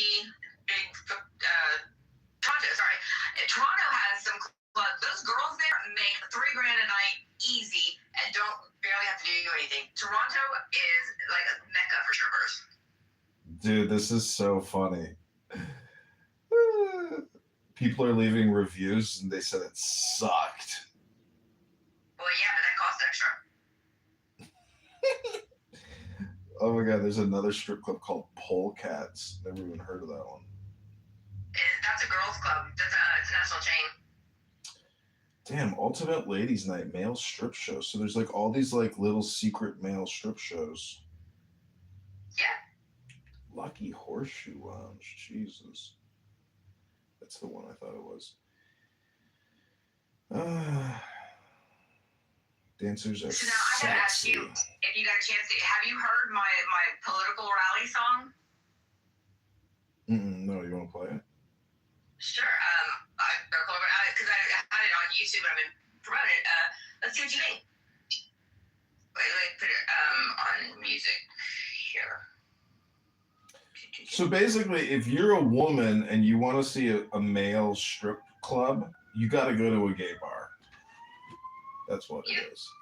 I didn't realize that because, you know. It's just a lot of fun to go and I'll go men for once in a way that doesn't make them go, hey, baby. You know, and those guys get downright dirty. They'll get off the stage, grind their sweaty, nasty ass all over you. So stop, don't touch me, please, you're sticky. Ew. But, yeah, from a distance, it's fun.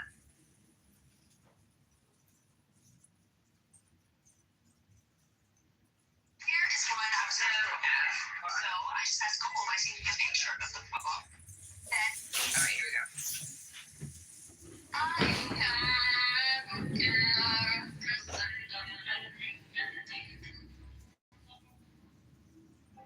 We have a voice, maybe you haven't heard. So I'ma say it louder. I'ma put it in a song. We got questions. We wanna know what you're building. We wanna know what's going on. We wanna know what happened during COVID. How come the non-vaccinated, the only ones feeling strong? Why did you tell the White House there ain't no ballroom? What you think we're done? All those tech giants that made the way you think they care about a ballroom. How about a war room? How about a fallout? We don't want to get out here. It's not for the average American. Oh man, where do I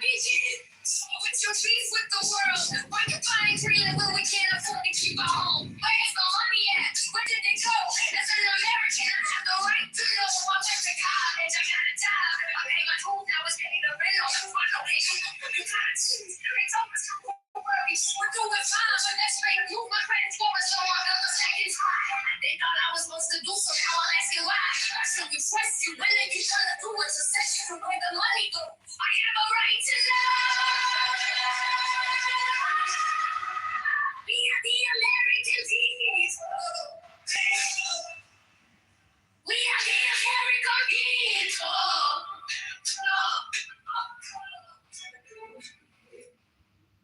We foot the bill and the payment's too high.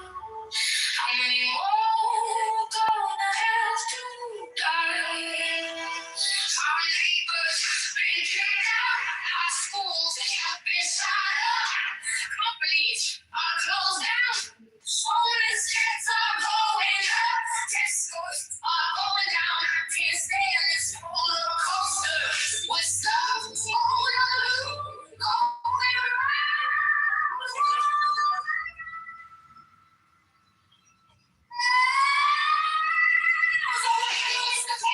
Where's my money? Where's the money? Protect the fuel and throw the rest of the shit out. And I'm keeping the pack. Didn't count on that. Did you miss the bad cat? Can't shut us all down. Can't hold us all back. I'll never trust us. Because of like stories. You can't hold it down. You want to the glory that was stealing out. No way to start. I didn't say it was for us. It was for the truth. It was never for the spread. White and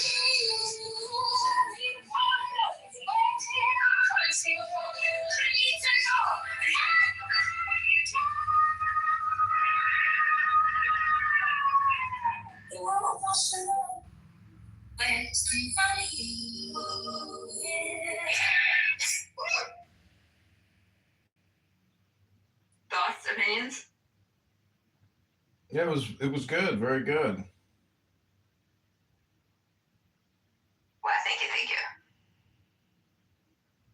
So I am 2 minutes late to the Zoom meeting now. I kind of run, but I'll get my my producer to contact you, to text you later on with the details for the show. Okay, sounds good. Demonstrators are Okay, bye.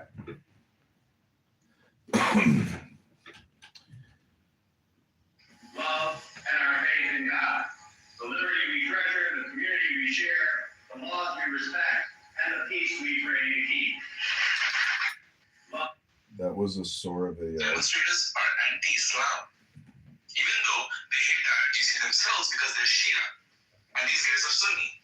But they will always favor Islam, and only then they will care about Shia or Sunni, and then be non-Muslim. Demonstrators. This guy from India yesterday was talking about how when the Pakistani soldiers capture an Indian, they cut his balls off and shove them in his mouth.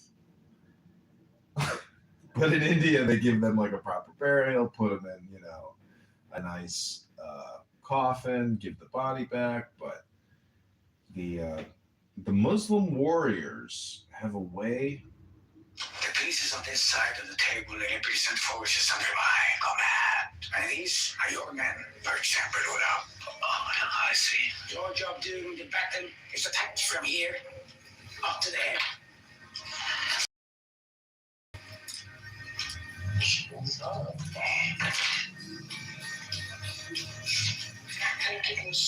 Permission is so hold up. From here up to there. So hold up. From here.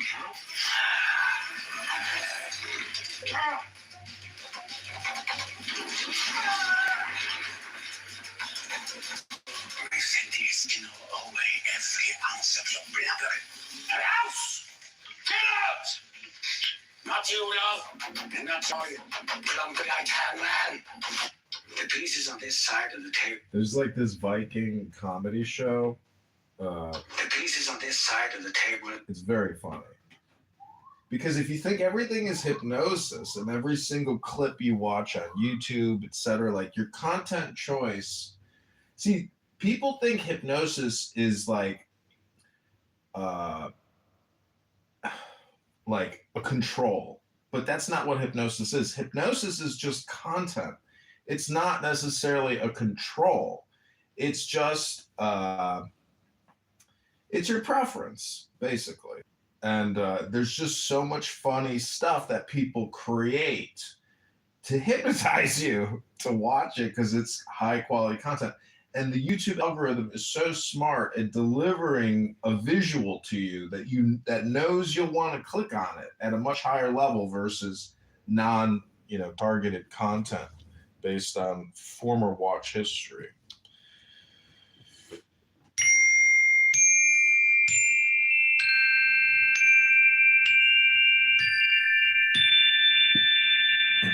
This is a Zen wooden bell or a mallet, basically.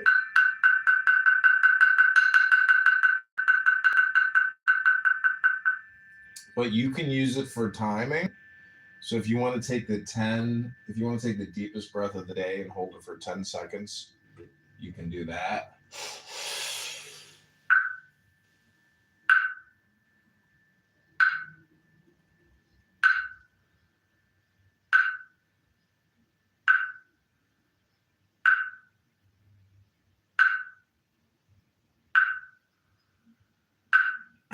Now, some people will say, how do you have so much money and time to sit there and hit a Japanese wooden Zen bell and not be out in the world earning a living sitting in a cubicle in a workstation in a skyscraper? How do you have that time? Well, it's funny that you should ask. Because as I am running for the mayor of Chicago, Rabboni Shalom, Hashem and Shemayim is letting the good times flow, the joy. People say, how do you afford all this? They say, oh, I have plenty of joy in my bank account. I have a reservoir of joy, and it's always manifesting through my persona and my YouTube stream. I've built a library, a perpetual catalog of John Kitover videos, and be out there, the more times people will say, you know what? I'm thinking about John Kitover for some reason. I should go check out his YouTube channel and see what he's doing. What's John Kitover doing? Listen, everything is comparative. If you're listening to this video and watching it and enjoying it, well, congratulations. I have successfully gotten you to watch me. But does that mean I psyoped you? No. Does that mean I hypnotized you? No. You simply came here of your own free will for whatever reason there could possibly be for you to watch this video right now. It's your choice. You know, I want to say hello, but really, truthfully, these clips that I'm making here for YouTube are just for joy, just for fun. It's not for an income per se.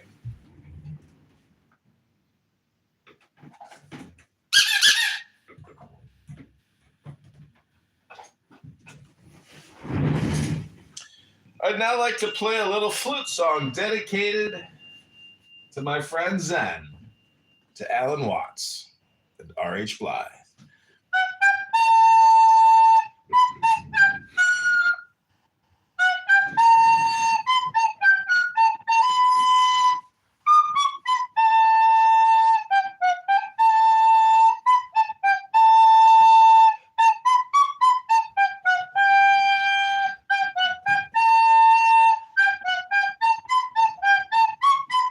Some people would say, John, how could you have so much time to sit there and play a flute in the middle of a work hour on a Monday in a sunny Chicago at 70 degrees? How did you have the time?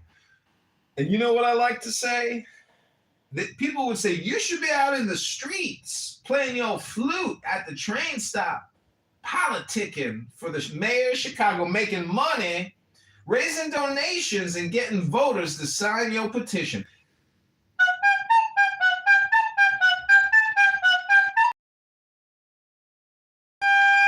But I would just say that before I actually take this show on the road and we start campaigning in the streets to raise donations and get signatures on our petitions for the February 23rd, 2027 Chicago mayoral race, I think it's important that we put these videos out there on the internet so people all around the world can see the birth of a movement. The funniest thing is, I don't know if you saw this then, but Cesar Chavez, the founder of the Grape Pickers Union, it turns out that that pedophile was molesting young girls on his Mountain Union spiritual retreats. And they say that he would demand people see his aura. And he was demanding that everyone do this crazy mind control thing where they all abuse one person. You should see it, Chris. Did you see this article? I got to text it to you. Let me just pin it. Are you even in the room anymore? Let me confirm. Hello? Okay, I think you're still here. Let me see if I can get you the link. It's on Drudge Report.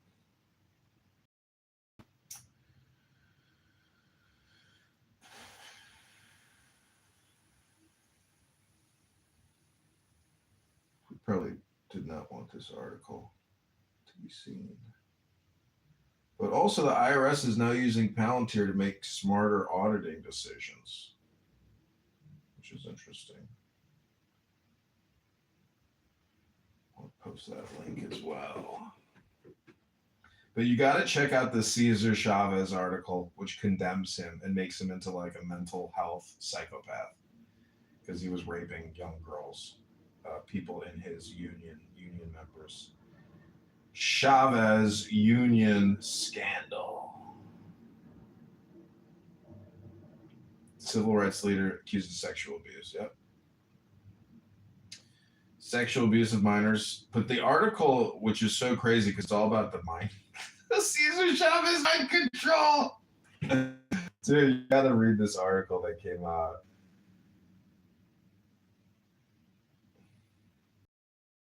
We need to do like a podcast just about Cesar Chavez because like even when I was a kid, they indoctrinated me into the Cesar Chavez cult. He fought the white racists. And meanwhile, he was the extremist, mind controller, sex abuser. And you got to read about it, like what he was doing with people. There's photographs of his office. He had a huge library, which kind of scarily looks like my library. I think anybody with a big library and a big house. But now that we have the internet and we have this open communication channel, we can roast everybody and everything of all time because nearly every single prophet or every single guru leader is worthy of being severely roasted. I don't know if you know who Osho is, but the Osho, oh boy, we can roast this motherfucker. I don't know if you've seen the documentary about Osho, but I recently saw a video of him with like a diamond out watch. Dude, there's just a lot of roasting that needs to happen with the gurus. But it's no different than P. Diddy or Jay-Z or Beyonce. These are people that have avoided criticism, but we know Jay-Z is in the Diddy files. So I say if they've released the Epstein files, they need to release the Diddy files. That's what I say. We can clip it.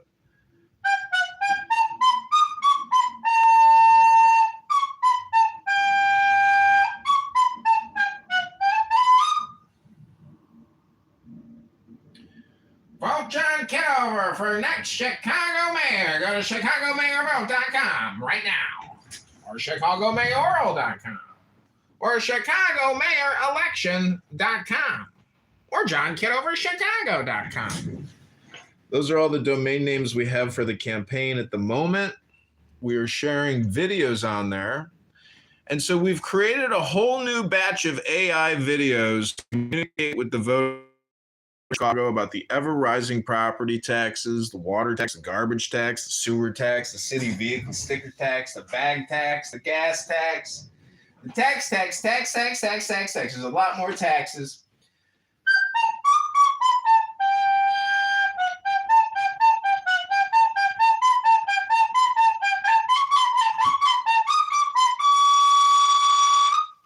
This is ChicagoMayorVote.com right now.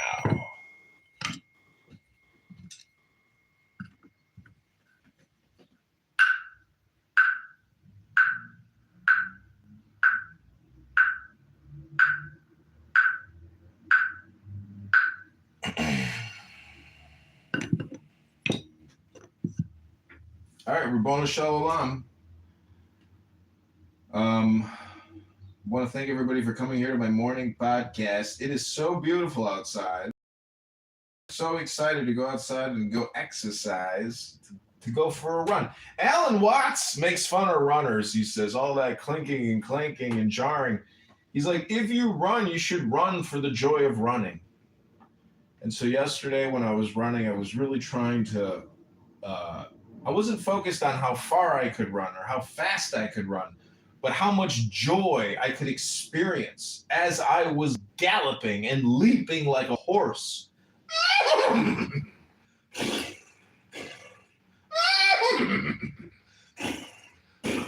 Am I a centaur or am I a man?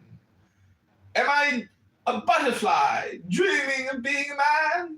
Or am I a man dreaming of being a butterfly and becoming a chrysalis? And in a chrysalis becoming trans and forming into a new man or a new woman. Whoa, man! So, Rabboni Shalom, I'm trying to get into the mind of a trans man or a trans woman. And when I think about being gender fluid, it's like thinking about water and the great Tao. You know, people criticize the Tao Te Ching and they say it's responsible for 60 million people being killed in China. But I like to say that every great book is just waiting to be reevaluated and juxtaposed to the time in which the reader reads it. Because when you read Tao Te Ching, it is truly presented and framed by the author as a source book of magic, or what he calls miracles. So basically that book, if you read it, which is really interesting, because I often think, if I were to teach a course on character, if you have no persona, if you have no virtue, morals, ethics, if you're a terrible person, well, I can't think of any other greater way on how to transform yourself into the opposite of who you are than reading that great book, or Marcus Aurelius or any other great book, because really, if you just read the book out loud and put it on YouTube, you have demonstrated, basically you have now conditioned or projected the opposite of what's out there in a way. But because you read it, there's a good chance that you'll actually comprehend it. So the reason why I'm bringing this up is because you have now, over 2 days, watched me read Tao Te Ching with 2 women here on this app, word for word. And I gotta say, I think for the people that because they don't actually really read, and they've probably never read this book, nor will they ever read this book, that exercise alone focuses their mind on a very chaotic app. And this app is basically like a blender for the brain. But if you do one word at a time from a book with somebody, you can confirm that person is in a way experiencing the same book as you. And what's interesting is I read it with an inflection. They read it back to me with their inflection, but sometimes they're almost like questioning me and projecting double entendres onto me with the way they say it. So it is a very interesting experience. Rex, welcome to Philosophy House. This is mayoral candidate John Kitover. How are you, Rex?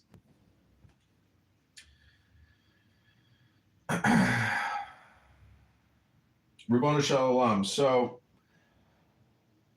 just in closing, I really like reading the Tao Te Ching with people like that. I've found that to be a very fun thing because in a way, I'm like mind syncing with them, meaning that now I know this person because we have read a book together.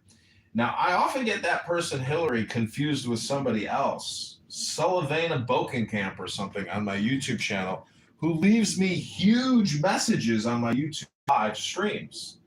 And they're the craziest shit I've ever read. Like, Tony's going to the grocery store and they didn't have any OJ, so instead he got cookies. Then my son Tommy got upset and got a wart on his foot.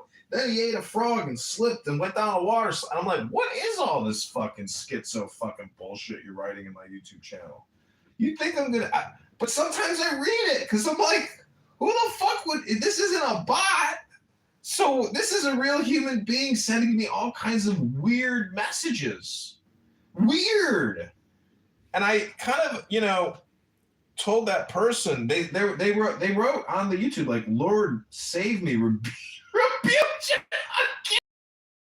May I never come back to his fucking YouTube channel again because, why do I keep coming back and watching John Kitover? That to me was like really funny. So I said, just stop watching my YouTube channel because that's the whole thing about Zen is when you get the message, you can hang up the phone. You don't need to re-engage, to pick up the phone again. But to me, I think I'm creating product. I think I'm creating content and art. So if I can just justify what I do by calling it art, and we can call you the critic on the other end of the phone. But if you compliment my art, well, even if you lie to me, just lie to me. Why not? Like I lie to people all the time about their art. You just heard Hillary's amazing song about something. I mean, I listened to it, but I said it was great just because what's the point of telling somebody it sucked? And it didn't really suck.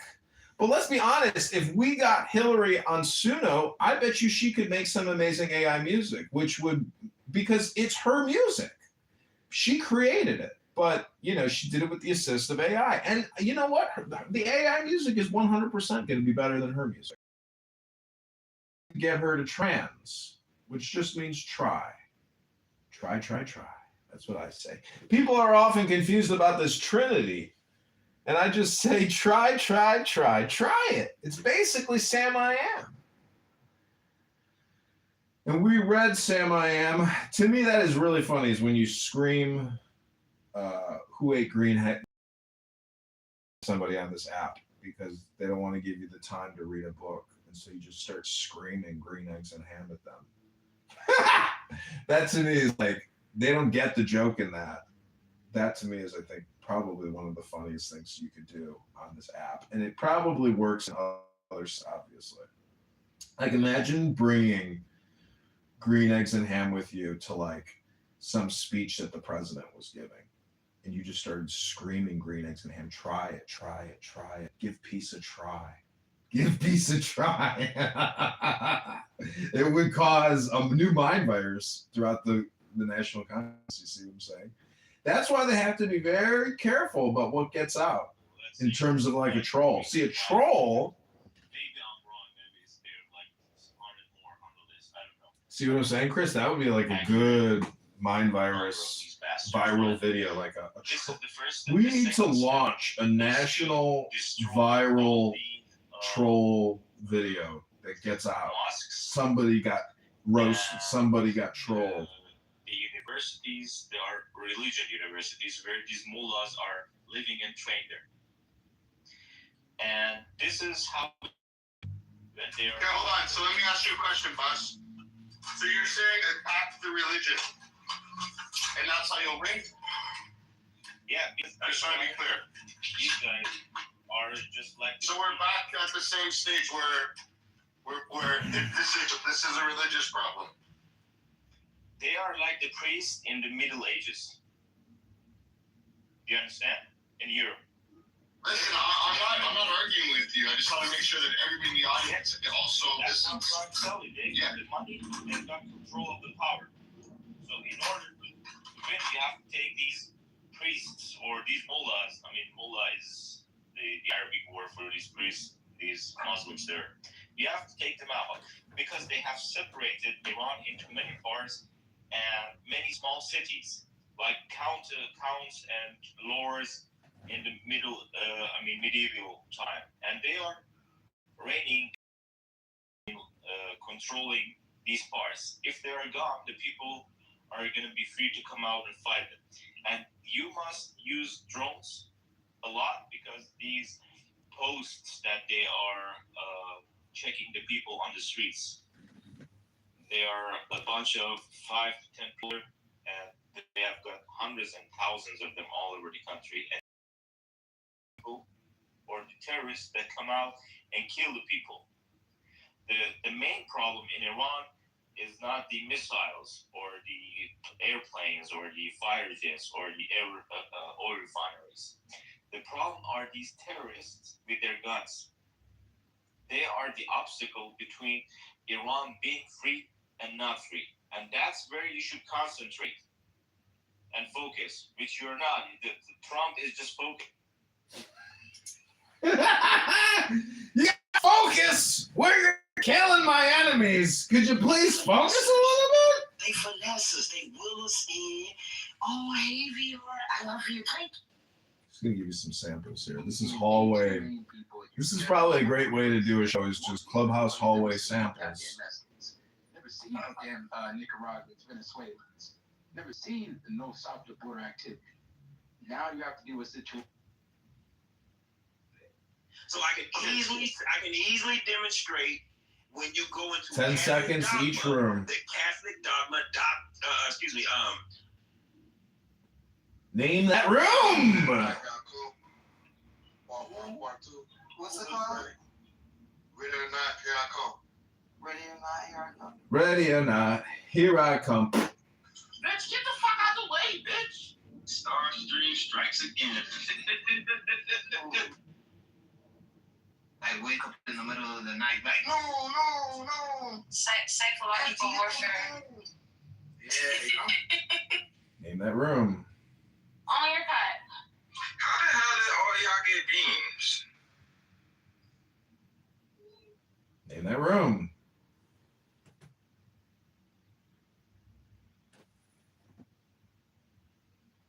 There you go. Explain, Corey. Let me explain what is. She couldn't understand that. Okay, so let me explain, Corey, why. Name that room. Bothers me, like not being a wife and not finding someone who is safe for the children or. Name that room. a PDF or something from like on my what is that? The PDF thing, the archives or something. Name that room. They live off that. They have no other alternatives. Remember, you had answered. I bypassed that because that wasn't relevant to my question. My question to you was It's not relevant to your question. Yeah, but the hypothetical. That's why I bypassed it. No, if these Palestinian children were a different species, and if the Israelis wanted to eat them, you're saying? Yeah, basically, if they look just like the regular Palestinian children you see on TikTok or on social media, but we find like they're not the same species as us, would it be okay to eat them? Genocide. Probably not. No. Probably not. But that's because they are the Palestinian children. No. Let's say hypothetically. The title didn't just change like overnight. That's how in this hypothetical world, for whatever reason, like they're not the same species. Like they were birthed. I mean, we can even change it up to just say Palestinians percent plus. Like maybe that'll help you out. So let's just. Okay, change the title of this room. Pedo, rapist, union prophet, psychopath, liberal.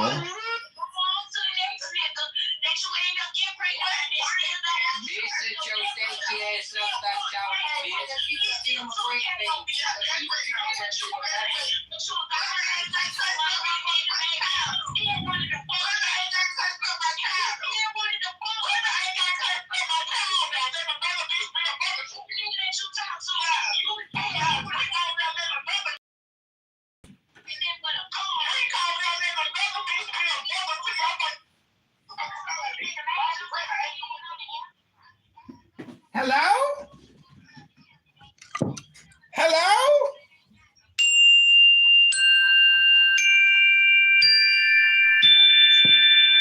Hello? Oh, they kicked me. Okay, so we're going to live stream in from an anonymous account. And I hope you enjoy this sample of Name That Room. This is the raw, unfiltered Clubhouse without any blocks, because I'm the most blocked person on Clownhouse. That makes me the god, king, and master of a digital realm or a parallel society known as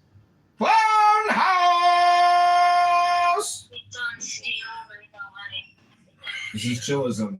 It's your turn. So Steel and then you and then Lion and then Chili. Me now, after you even let Norm fuck up the whole room. Oh, Be nice.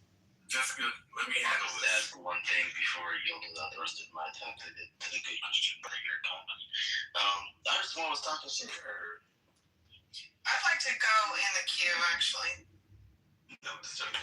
And you talking your request in the chat from now on, All right, okay? thank you, Brother Steele. I appreciate that. Elmo? This is President Trump.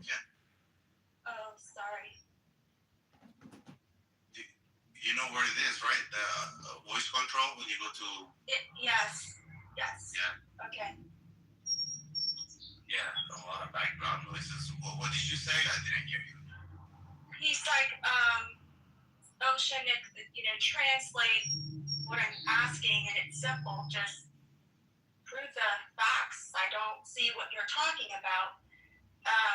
Okay, this is politically correct. The idea that the dollar dominance is in any way connected with the U.S. hegemony is also an open question.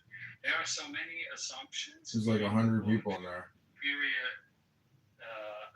This is It's neoliberal. equivalent of listening for 50 minutes of an AI geopolitics AI slop video. There are Okay, we've gotten into the coolest room on Clown House now. The Cesar Chavez, pedo, rapist, union prophet, psychopath, literal room. You could say this room. See, I don't know if Cesar Chavez was a bisexual or not. We're going to try to figure out a couple different things about Cesar Chavez today because the article that I read was so disturbing. And it was so disturbing in the sense that I've read of many, and I've seen many cults essentially do the same thing. It becomes so holy that his sexual union, even with union members, is covered up, or it is even provided for the needs of the master of the union, which is Cesar Chavez, the great picker union organizer who was so famous, so well known, but now his reputation is crumbling down as victims come out and speak. Truly shocking. The mind control techniques, the brainwashing, the sexual abuse, the ruthless profiteering are being analyzed now, trying to find out, did Cesar Chavez have more aura than Jeffrey Epstein? Is Cesar Chavez the biggest and greatest fraud of the 21st century? Just who and what is Cesar Chavez all about? Hello? Throughout the 40s up until the 48, right? Which is when they had their Declaration of Independence, right? That's a separation. So, yeah, they've been killing and grabbing for quite a long time, and it kind of culminates in what is called the Nakba, right? That's when Honey, I know. I know. It's called seasoning an account. I got it, honey. But I'm past seasoning accounts. There's no reason. Because with Anon, you can mass live stream rooms. I've already set up recording studios. I've stopped doing it for momentarily because it's a lot of work. But basically, honey, you're spinning your wheels because technically people are just patterns, and nobody on this app has ever changed the pattern, which you would have to read a book to change your pattern here. And so people are just ruthless. What is it? Sadomasochists? Yeah. They're just ruthless sadists who are unwilling to do any type of education. I'm trying to learn here. You're interrupting me. You know how much wasted communication there? You're interrupting me. I'd like to get my point out. You're stopping me from getting my point out. It's just so crazy all the wasted words we use. Ooh, I didn't mean to follow that guy. See, when you're talking about seasoning an account, um, Instagram is kind of the same thing because if you go overboard in using Instagram, they will just delete your account. You'll never get it back again. So you have to delicately post like 3 posts here, 3 posts there. You know, don't go crazy on the clicking like I'm doing right now.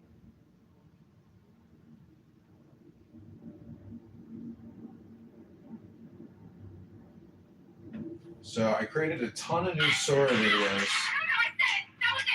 and Sora is shutting down. I really wanted to create even more today, but I think that'll probably be on my to-do list coming up shortly. Okay, so I have found that using Suno is a great filler for time, because if I want to create all the time, I have to find content to do that with. But because Clubhouse is so toxic and so stupid, and there's so much toxic word usage on there that I'm constantly getting hate speech notifications on YouTube, and it's like threatening some accounts that now have multiple community guideline strikes because of things that people on this app say.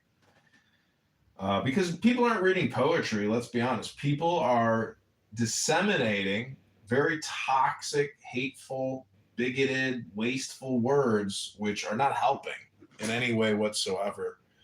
If they actually believed that the opposite of what they say is what they want, they wouldn't be saying what they're saying.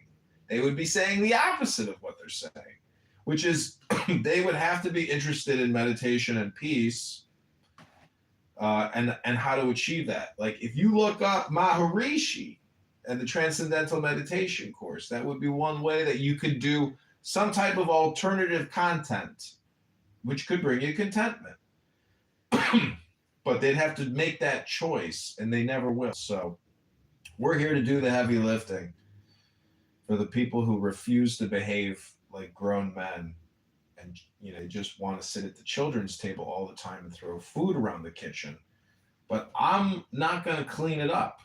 That's not my job. But I will be an educator. And if you want to drink from my well, all you got to do is take your big camel face and stick it in a bucket and drink. That's it. You got to become a camel. So without further ado, yes, we are live on YouTube, live on TikTok, live on Clownhouse, live on X, live on Instagram. We're live everywhere on multiple platforms. I'm looking at 30 different cell phones on tripods. Go to ChicagoMayorVote.com right now.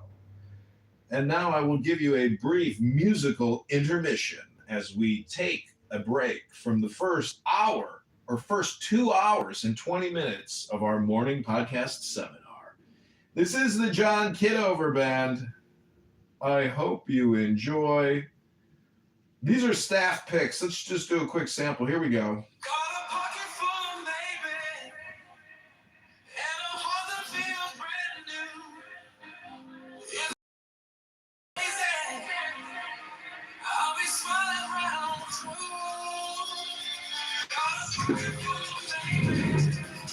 The thing is, when you play other people's music from Suno, sometimes they are copyrighted because there is like this universal copyright database. And if some of these people publish their music, well, then I can't technically play it. So, but this is the best of V5. This is called After Midnight Moves.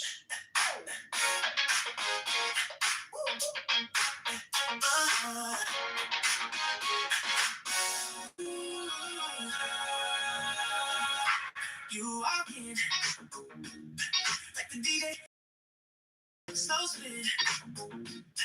Every hit just starts to tell this go jam.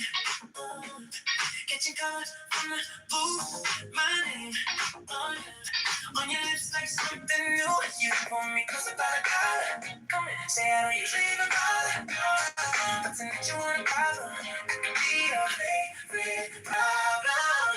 You got me doing the midnight moves, yeah, right here in the center of the room. Hands on your waist, heart in the chase, body to body. I'm losing my cool.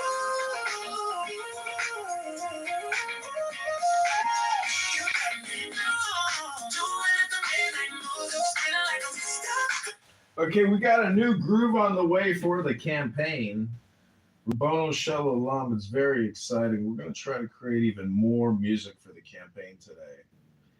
We did Babyface, but we are looking for best of V5. Let's Nothing has changed. Everything has changed. I still can't stay in the light, but I feel strange. And I love the taste of cheap champagne on the couch, eating sushi while it rains. And I know that it's all temporary.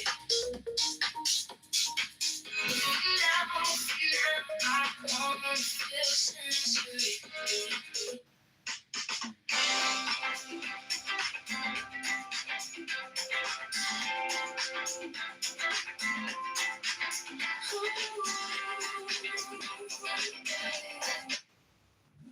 Okay, this is a new John Kitover band song for the campaign. Here we go. It's called Midnight Vote Moves.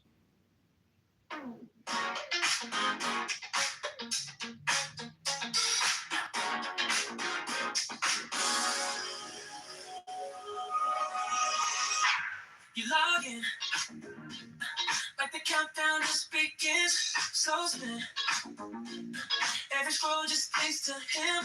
Full page, pulling traffic to the booth. His name on your lips like something new. You pull that ballot from your pocket, right here. Say I don't usually even talk, but tonight you want an option. He could be your better option. You got me doing the midnight moves, yeah, right here on the screen inside my room. Click on his name, tired of his name, ready for changes. We're breaking the rules.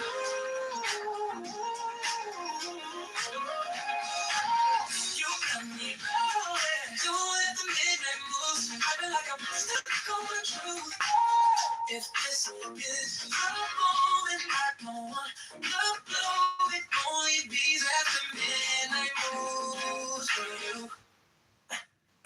Real talk, about the taxes on my mind. Scroll line, junk it over, it's your time. We laugh at the chaos in the mix. One vote for a city we can fix. You let us message with the drama, so real, but we can heat up every dollar. Said tonight you want an option. He could be your better option. You got me, you got me. Oh yeah, right here on the screen inside my room. I'm ready to sleep, ready for changes. I'm straight. My chest is doing backflips anyway. Folks keep letting me down. Okay, so we are remixing Best of V5. This is Watermelon Rainbows. This was a fun one yesterday.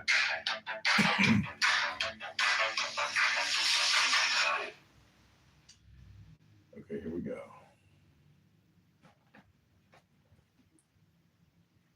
It's amazing that you can remix or reuse and basically take somebody's top song and like make it your own, which is pretty amazing, which reconverts the copyright to you because you did enough modifications or there is no copyright. It's hard to understand.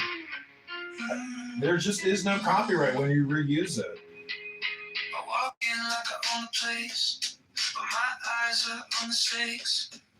I'm dreaming about a city where the streets don't bend and break. Those keep weighing you down, like you're holding something heavy.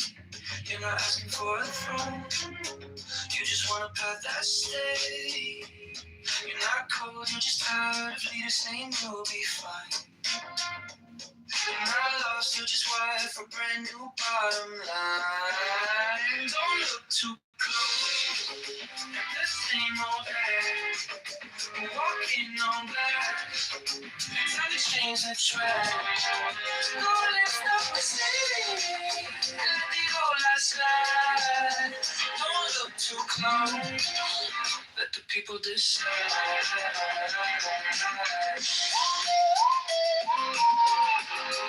Oh, you're too close. You laugh like it's a defense, but the cost is in the tax. You're watching every paycheck while the future's turning black. We can't wait too long, we can't wait too late. We can cast our vote, we can walk and change the fate. We're not broken, just burning quietly without a sound. We're not scared, we're just learning how to rise from the falling ground. Don't look too close, the same old act. Walking on glass, now to change the track. Go lift up the city. My friend, we're here making music. You came just in time. We're gonna make some music. You're gonna love it.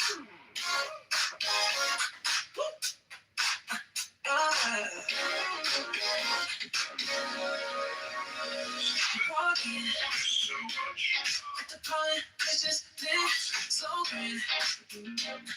Every hit just starts to shift. Name tag, kitchen light inside the room. Junkie, on your lips like something new. You pull me closer by the collar. Say I don't usually even bother, but tonight you wanna battle. We can make this kill it. Love you and me. Do it at the midnight voice, yeah, right here. In the center of boo-boo, pain in my head, feel your head, water to water, we're changing.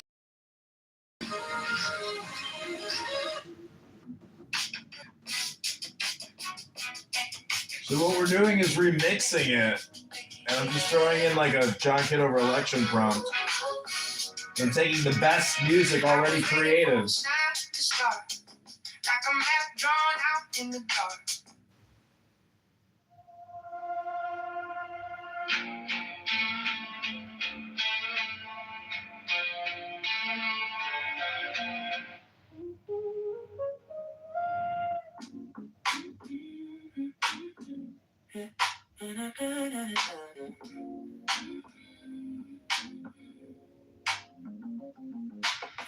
Check my phone, but there's nothing new. Just a blank screen thinking about you. Walked into the kitchen, made a single cup. Habits die hard, I'm still messed up. Your hoodie's on the chair where you left it last.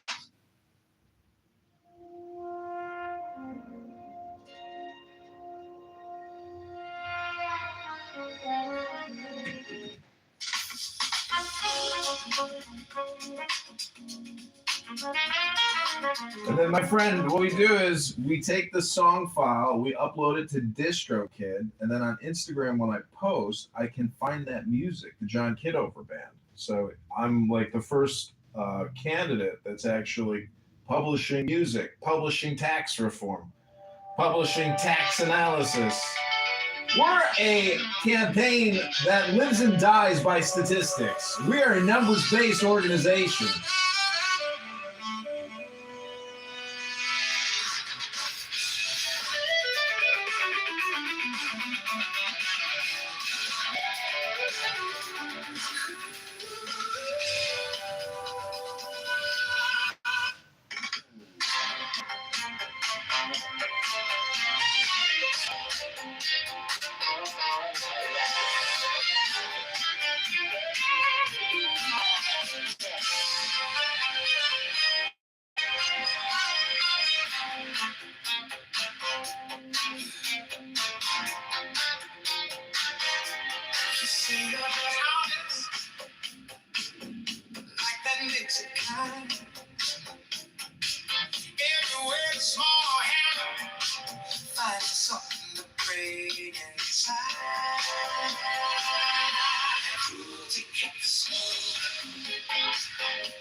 Okay, this is the Quiet Fire, the John Kitover Chicago anthem. Oh, we're going big, baby. The John Kitover Band performing live at the Chicago Theater this Friday at 10 p.m. Liberate Chicago now! End the property tax!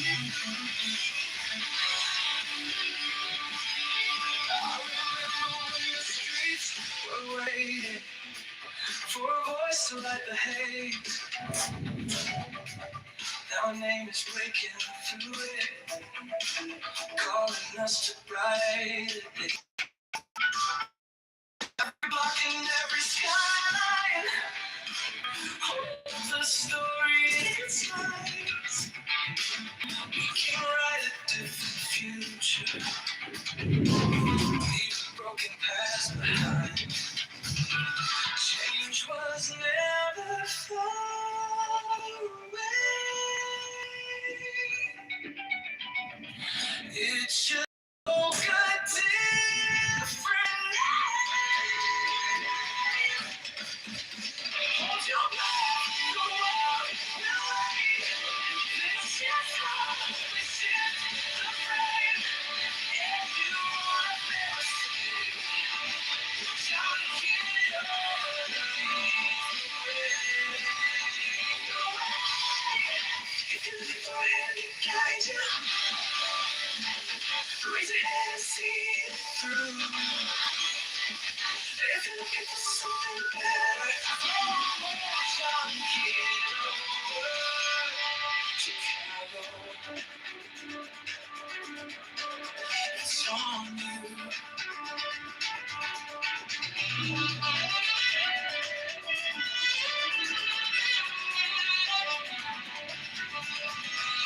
They call it reckless when it's on tough. True reform for every home. But the way of great system never has to stand alone. Now the plan feels like concession, not a game we have to spin. Every vote becomes a promise. Change from Chicago starts with hope was never out of reach. Only waiting to be saved. Hold your breath, the world will wait. This is how we shift the frame. If you want freedom, John Kitover leads the way. Leads the way. If you lift your hand and guide you, raise your hand and see it through. If you're looking for something better, John Kitover, Chicago. It's on you.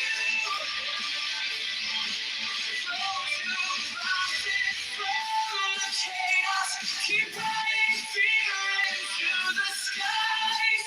We can choose the freedom future. We don't know them up and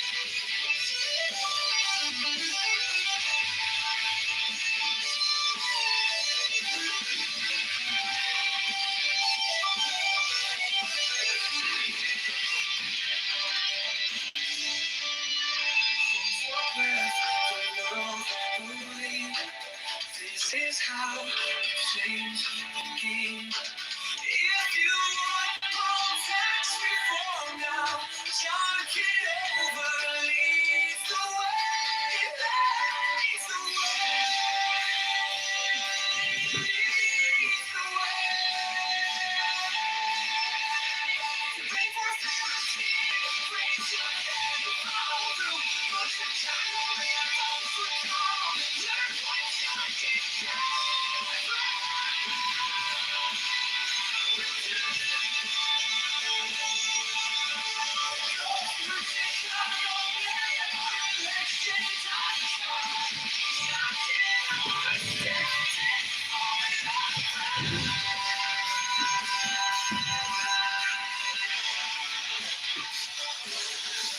it's John Kitover. Chicago,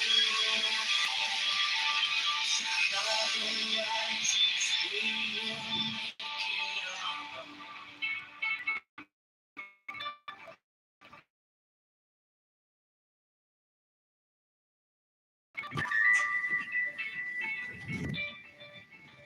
That was a 6-minute John Kitover Chicago anthem. Fire. So we created a whole bunch of other songs. White Fire, The Wind of Reform Serenade,